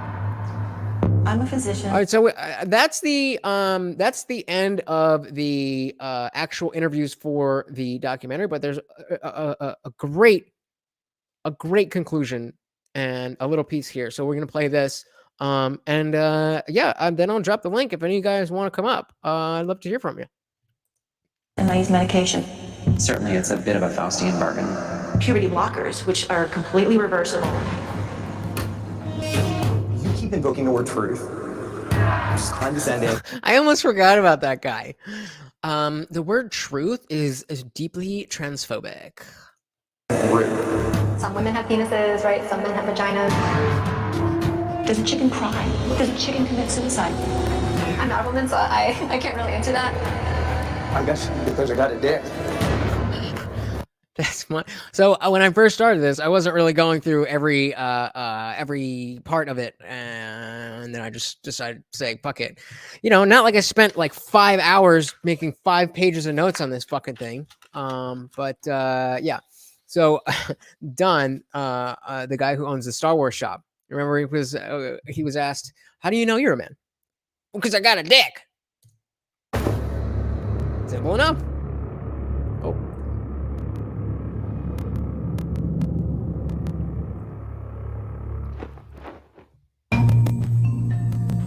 Somehow this madness has infected our entire society. Am I the crazy one? I'm done asking questions. Tanner Cross is on administrative leave for what he said about gender identity. He said he would not call a student who's transgender by their preferred pronoun. I can't lie to children, and I got to also represent a whole community that believes in biological facts and scientific facts. And I just can't do that to kids. So put a 1 in the chat if you think he is a predator. Put a 2 in the chat if you think he is a hero, and that, not a hero, but a role model. Let's put it that way. Get into teaching because you love kids. This policy started coming into play, and I was like, wait a minute, it's causing me, I'm gonna have to lie to my kids, the ones I've always wanted to protect. Do we have assaults in our bathrooms, in our locker rooms regularly? To my knowledge, yes. We don't have any records of assaults occurring in our restroom. Sir, she was on camera. Scratch it. That's a telltale sign that you're lying.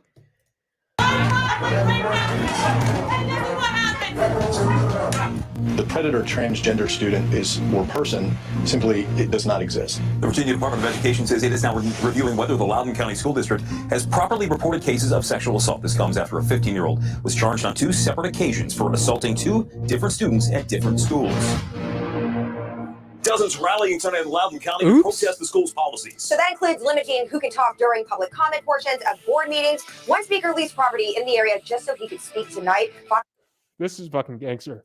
Fox 5's Harris Jones is live with the details. That's right. Conservative commentator Matt Walsh told me he's leasing out someone's basement in Loudoun County so he'd be able to speak during tonight's meeting. I decided last week to fulfill my lifelong dream of being a Loudoun County resident. You know, I've always felt like I lived in Tennessee. I felt sort of like a Virginian trapped in a Tennessean's body. I identify sort of state fluid, I guess. This is Matt Walsh. He tweeted. He said state fluid. Oh my God. So yeah, Loudoun County changed the rules so that only residents can speak at the school board. In unrelated news, I'm proud to announce that I now am a resident of Loudoun County. Just rented a home in the area. I'll have the lease agreement. See you at the meeting. You do, fellow Virginians. Now I just got to explain to my wife and kids that we're going to be staying in someone's basement. They tried to muzzle me by not allowing me to speak. And when that didn't work, they tried to muzzle me with a mask. I would thank you all for allowing me to speak to you tonight, but you tried not to allow it, yet Again, I just want to break it up for the algorithm. here I am. Now you only give us 60 seconds, so let me get to the point. You are all child abusers. Yeah! You prey upon impressionable children and indoctrinate them into your insane ideological cult. A cult which I'm looking. Do we think these are festival bands that dude's gone to metal shows, or nah? Maybe that's something different.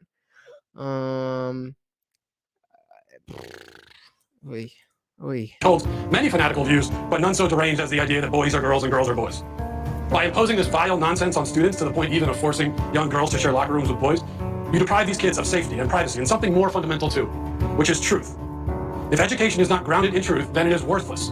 Worse, it is poison. You are poison. You are predators. I can see why you try to stop us from speaking. You know that your ideas are indefensible. So what is going on, Oxley? We are going through the Daily Wire documentary, What is a Woman? And just trying to see, personally, I just want to put all of the claims that are made in this documentary out there. You do have to pay to watch this, so not everybody's going to do that. And I think this is an important conversation. So it's and the documentary is very well made in the sense that it presents the case pretty simply. So I think that people who disagree with the tone and the claims made of the documentary should have a very easy time using this video to debunk the entire thing. And if that can't be done, then it will just tell me that very likely the opinions that, sex is not for children that are very young is something that most of us hold, and makes sense that we hold that opinion. So let's continue. Silence the opposing side because you have no argument. You can only hide under your beds like pathetic little gutless cowards hoping we shut up and go away, but we won't. I promise you that. Yeah.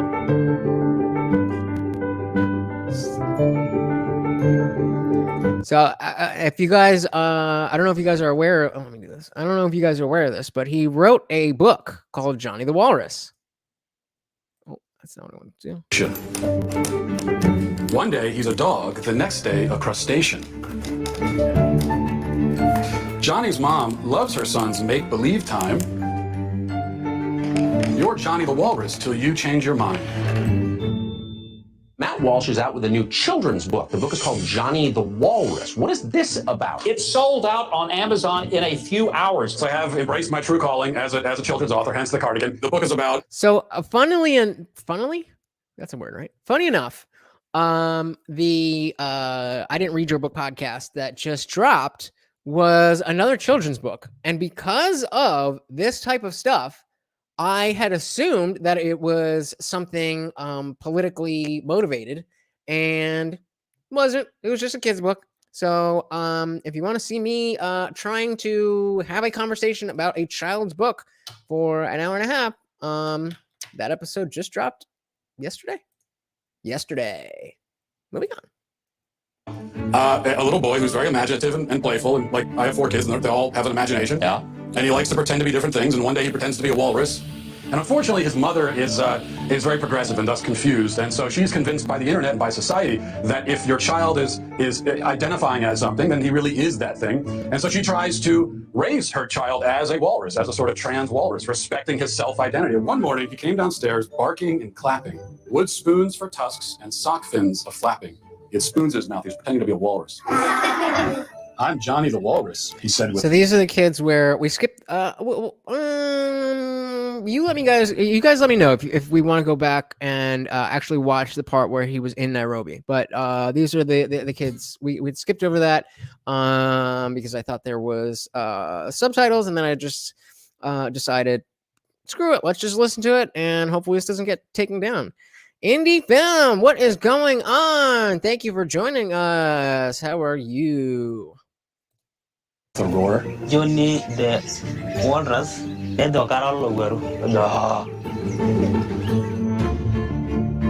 This is a hot topic. Yes. That's a good thing, right? Yeah, absolutely. It's good for us to have these conversations. People open their minds and relearn and unlearn to what we've been taught. So I want this to be a safe place to talk about and learn. As you can see, there's an ongoing evolution of language and how people can identify. My next guest, author and conservative host. Whoa. I need, what is this? So, gender pronoun chart. So, okay, let's start with the ones that are normal. So he laughed. Ask him. That's his pen. That pen's his. Did he enjoy himself? Right. Okay. So then we can have co and he. So they would say he, him, and she, her. So we're going with these. So co laughed. Ask co. That's co's pen. This is ridiculous. Z and here. Yo. I want to be yo. I'm yourself. Did you enjoy yourself? Come on. What is language this? And how people can identify. My next guest, author and conservative host of Daily Wire's The Matt Walsh Show, talking about his recently published children's book that has since been removed online by a popular large retail chain. Now, Matt says gender is not a social construct, but rooted firmly in biology. True? True. As human beings, we have a sex, male or female. That is a biological scientific fact. Now, gender is a linguistic term. Words have gender. People don't. You can have whatever self-perception you want, but you can't expect me to take part in that self-perception or to take part in this kind of charade, this theatrical production. You don't get your own pronouns, just like you don't get your own prepositions or your own adjectives. You know, it's like if I were to tell you, my adjectives are handsome and brilliant, and no matter whatever you're talking about me, you have to describe me as handsome and brilliant because that's how I identify. So you think it's a delusion? Well, this is one of the problems. It is on Spotify. I haven't really been uploading the audio only version because nobody was listening to the audio only. But since Spotify, because I have been using Anchor, so I'm gonna start putting back the episodes on Anchor because it'll upload the videos. So yes, it is on Spotify. There's a couple episodes missing, just because I haven't done that yet. But you can definitely get started. With this left-wing gender ideology is that no one who espouses it can even tell you what these words mean. It's like, what is a woman? Well, can you tell me what a woman is? No, I can't. Womanhood is not. At least he said no. At least he said no. Instead of trying to be like, well, like she's about to do. It's this thing that no problem. Thank you. Something that is an umbrella term. It includes people that describes what? People who identify as a woman. What is that? What's to each their own. Each woman, each man, each person is going to have a different relation with their own gender identity. And all of that is fine. All of that is fine. But that is not how language works. That's not what woman means. That's not what you can have all of those things, but it's something different than gender. It's something different than sex. It's something different than being a woman. It just is. It doesn't not exist. It doesn't mean that people who think it's a bad thing or a good thing. It's just not a woman. It's just not the same thing. We need to have meaning to words, or our words have no meaning. What is a woman? That's how we got define it differently. So you want to reduce women, you want to reduce men down to maybe just their genetics, our genitals, our chromosomes, right? That's what you're saying. You want to do what you want to do is appropriate women. You want to appropriate womanhood and turn it into basically a costume that can be worn. Joining us on stage is Dr. Susie Denbo, Associate Professor at Kent State University. Dr. Denbo, how do you feel those who oppose using pronouns are taking the wrong approach in this conversation? There's the extreme approach that you are admittedly taking. Extreme approach. Actually, I think he does this. So let me let him do it. But it's extreme. The way that we've thought about things forever is extreme.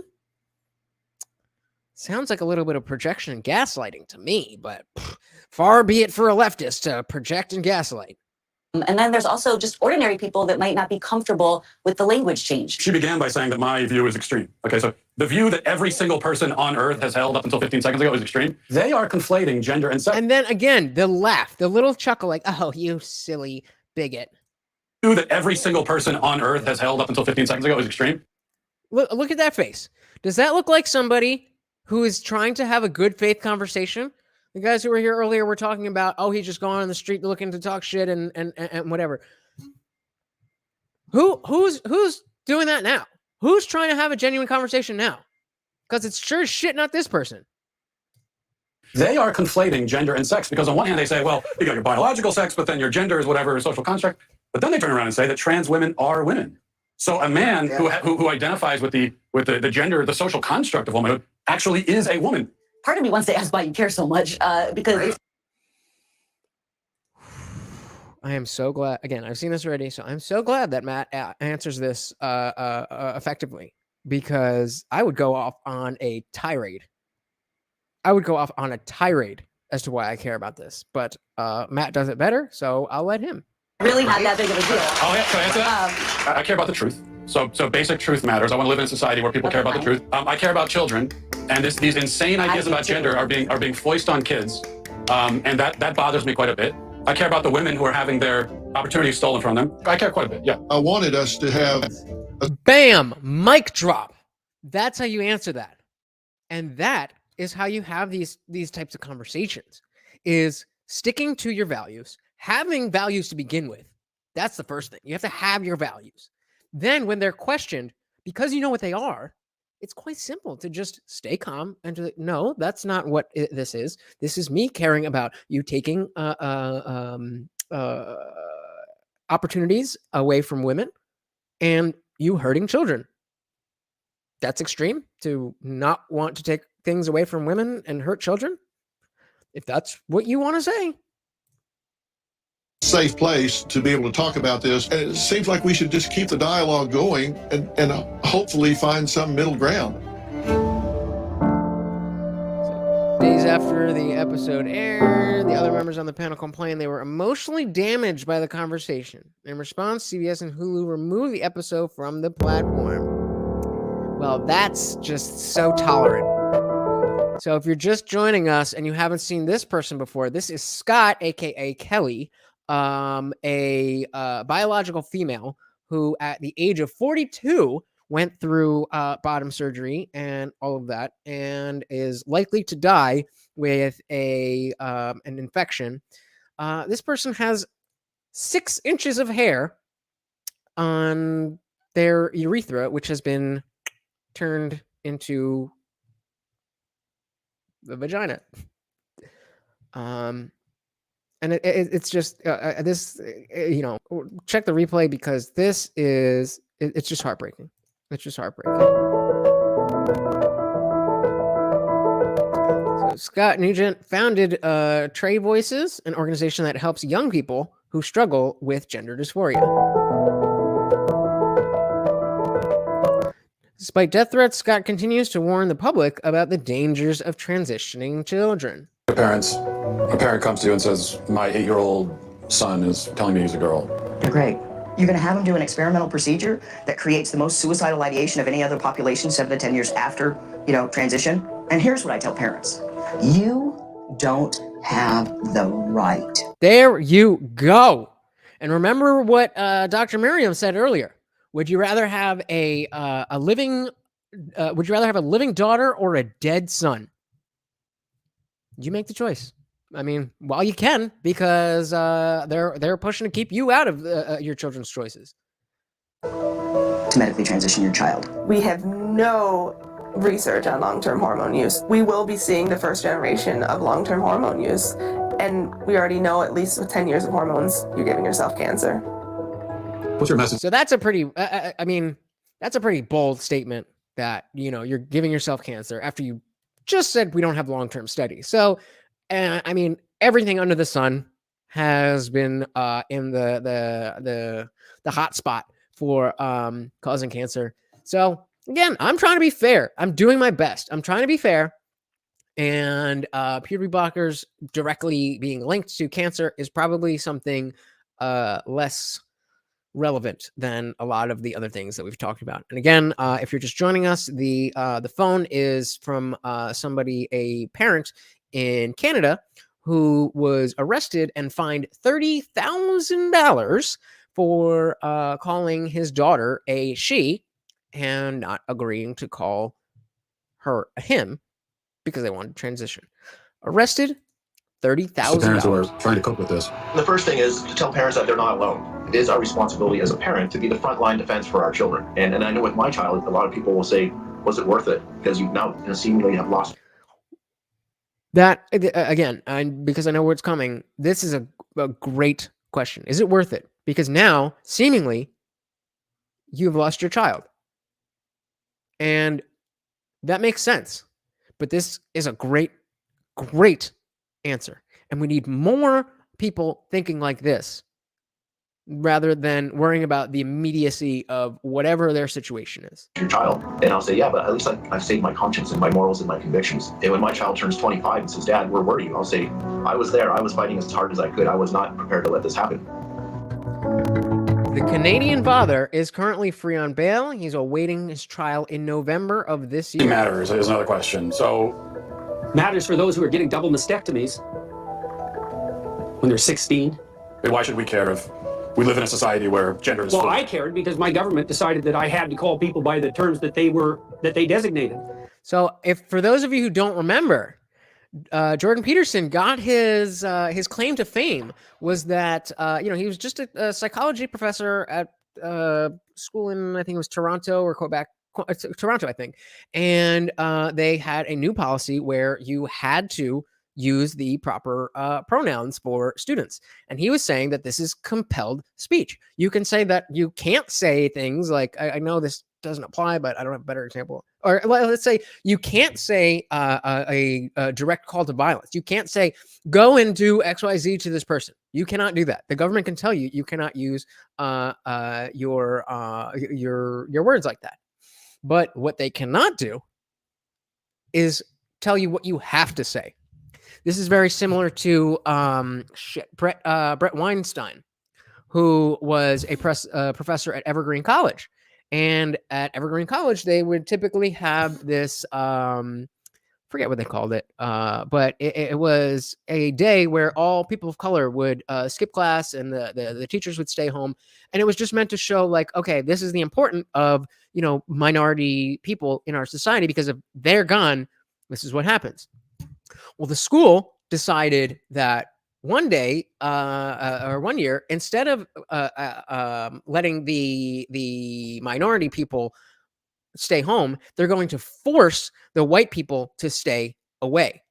And Brett Weinstein decided you can't do that. That's called racial segregation. So sorry to interrupt your podcast experience. I just want to remind you, if you're enjoying what you're watching, please hit the like button and subscribe for more content. And if you really love it, there's some support links in the description. I would love if you could help out the channel. And back to the show. Get right back into it. Or I'd be subject to legal penalties. It's like, no, I'm not doing that. I don't care what your reason is. You don't get control of my tongue. We live in a climate now in which no one seems to care about the safety of women and girls who are going through a very developmentally challenging time in their lives. They may not remember how recently feminism was, radical feminism was taking over, and anything that put a woman in a slightly disadvantageous position was the end of the world. Well, we don't care anymore about that. We can just take over their entire everything, their sports, their bathrooms, their identities. Yeah, we're just whatever. not want to share spaces with their male peers. I would not be surprised in a few years, there will no longer be women's sports. It will literally be men's sports and transgender sports. The question being asked by the trans person is a legitimate one. How can I be happy? The answer being given by having my body transformed to look like the other gender, by having myself pumped full of hormones, clearly isn't working. And we have beautifully said. The transgender, the person with gender dysphoria wants to feel better. There's absolutely nothing wrong with that. There's nothing wrong with mental health. There's nothing wrong with mental illness. And that is, again, what is so insidious about this is that you're preying on children, sick children. Sick children. But yeah, I mean, I guess. Have to find a better and a more humane way of dealing with individuals who are struggling with gender dysphoria. I have the utmost compassion for people who suffer from gender dysphoria. It's a nightmare for them and their families. The vast majority, up to 90% of kids, if they go through a normal puberty, they're going to be okay. They will be at peace with their bodies, and they will have avoided dangerous and experimental medical interventions and surgeries. Maybe we're up against a battle here, up against 90%. 90%. And then you take that, and again, you compare it to the numbers of you're a parent of a depressed teen. Let's say they're whatever they're going through. The self-deletion rates of depressed teenagers is here. The rate of self-deletion for transgender individuals before or after is up here.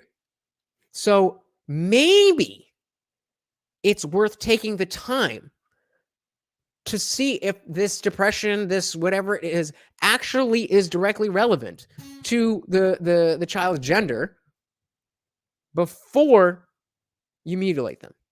Crazy thought. That perhaps, we're not going to necessarily win today, but if we don't pave the way for a win, we'll never get there. So we're going on this journey. Oh, Jesus. We're back to Michelle. Let's see what she's got for us. Boys can be girls, girls can be boys, men can be women, women can be men. It makes me wonder, what is a woman? What is a woman? A woman is someone who claims that as their identity. It could be many things to many people. I think the question... Again, a non-answer. Indie Film says, indulging someone in their delusion does not help them. It hurts them. Absolutely correct. As somebody who was or I guess is a recovering drug addict, I guess you could even say that it was a delusion that I was enjoying myself or I was doing something that I wanted to, you know what I mean? Just indulging someone, period. Indulging someone does not necessarily help them. And in many cases, it hurts them. And so if I was indulged to say, keep taking these drugs that make you feel good now, where would I be? Where would I be? Not talking to you guys. Really brings up the fact that it is pretty relative, right? That if you ask women across race, across identities, across class, across culture, you will get a different answer. Some of it is, based on biology. Some of it is based on hormones. Some of it is based on what you wear, and some of it is based on bullshit I pulled out my asshole. And how you present yourself. A woman is not anything in particular. There's no one particular thing. There is not one particular thing. A woman is someone who says that she is a woman and transitions to be a woman. Who says that she's what? A woman is someone who says that she's a woman. That goes back to Mr. Dr. Is that him? Is this him? I think this is him. Yeah, let's just go. Let's just go. This is Define the word woman without using the word woman. And that's actually kind of it's a curious question. But this is a gender studies, a professor of women, gender, and sexuality studies, who is not able to answer the question, what is a woman? Frigo says that he's rich now. Well, I mean, if that's your if that's your truth, I mean, I don't know if you want that one. I'll take this one. I don't want to be a son because I don't want to be a fucking loser. But I definitely do want to be rich. But closing scene. We're almost at the home stretch, guys. And no answer. Journeying across the country asking people this question, and almost nobody can answer it. What is a woman? What is a woman? Marry one and find out. So I should go home and ask my wife, I guess. Yeah. Who'd have thunk? Indie Film says, my pronouns are Uhtred and 30th great grandson of Uhtred. I will not be forced to say anything. You do not control my tongue, as Dr. Jordan Peterson says, but I'll call you Uhtred.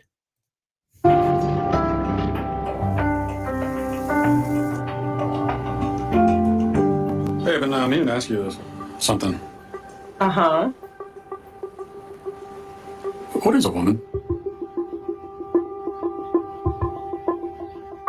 An adult human female. Who needs help opening this?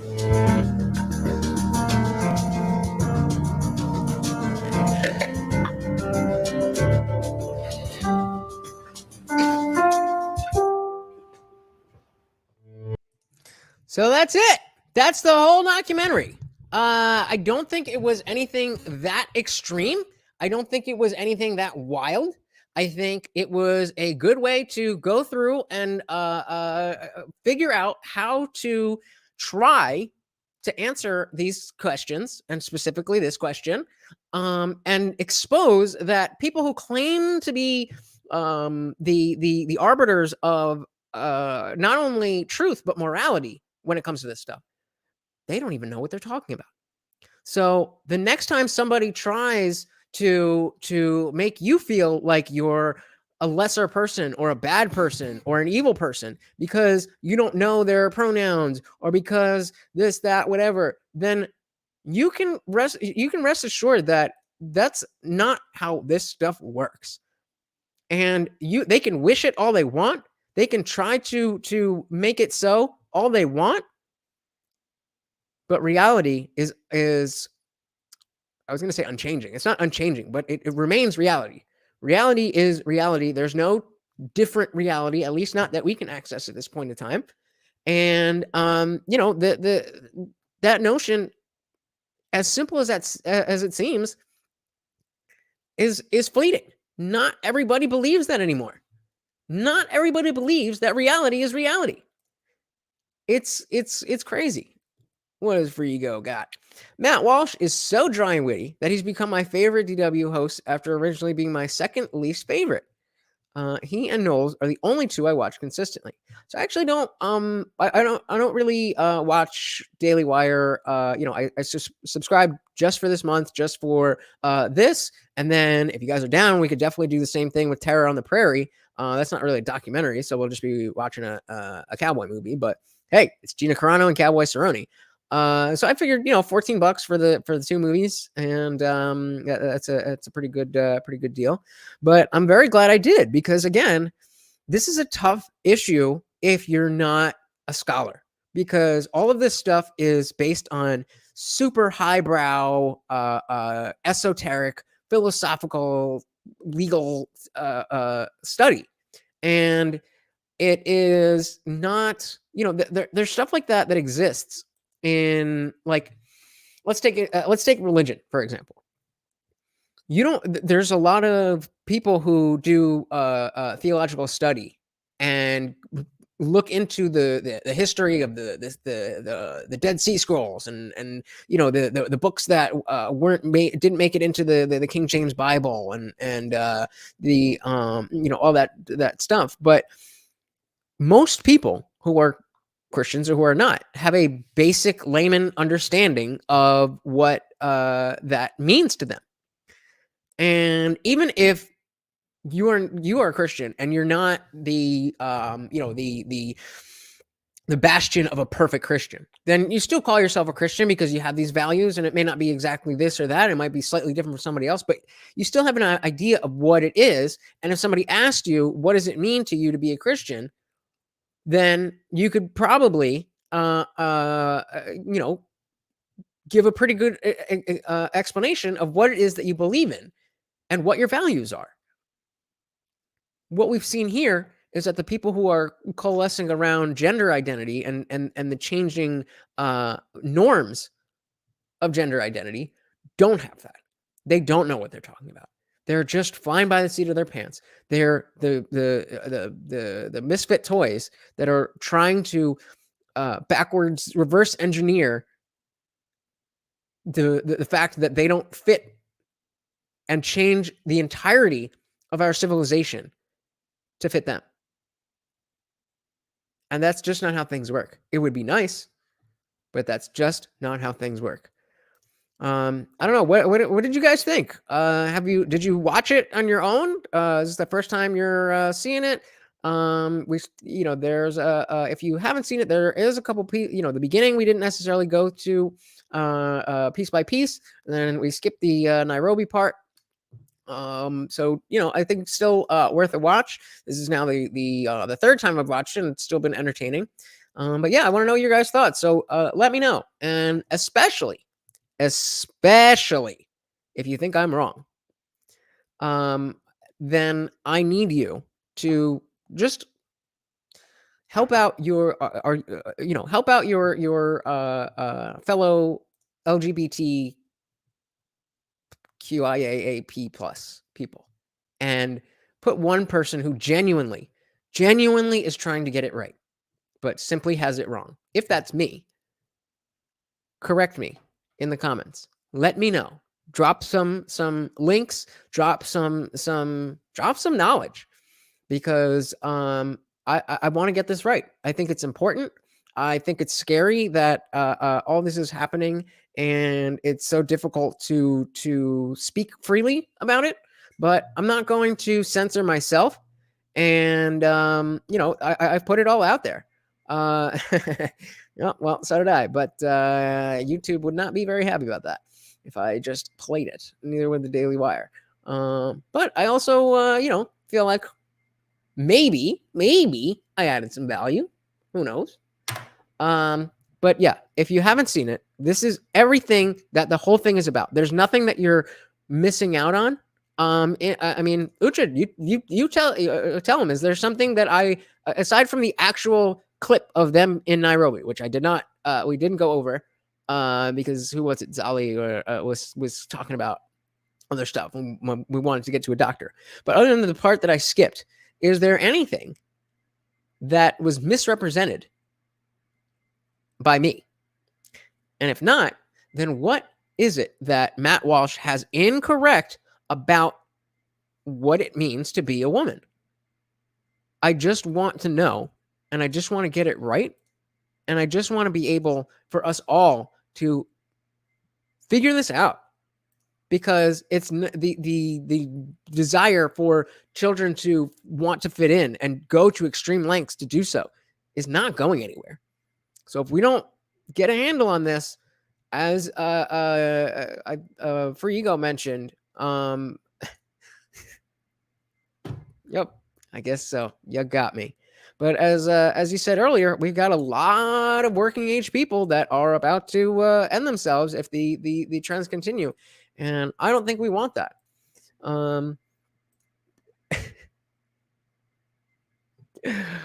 Oh Jesus. Well, guys, I think this was a really interesting experience, regardless of what you think. Like I said, if you enjoyed it, let me know. If you think I'm wrong, let me know. I would love if you could hit the like button on your way out. If you are not subscribed or following on Twitch, please do that. And even if you don't want to do any of that, you just want to sit at home, think about how awesome I am and how great this channel is, you can do that too. Until next time, I am out of here. Peace.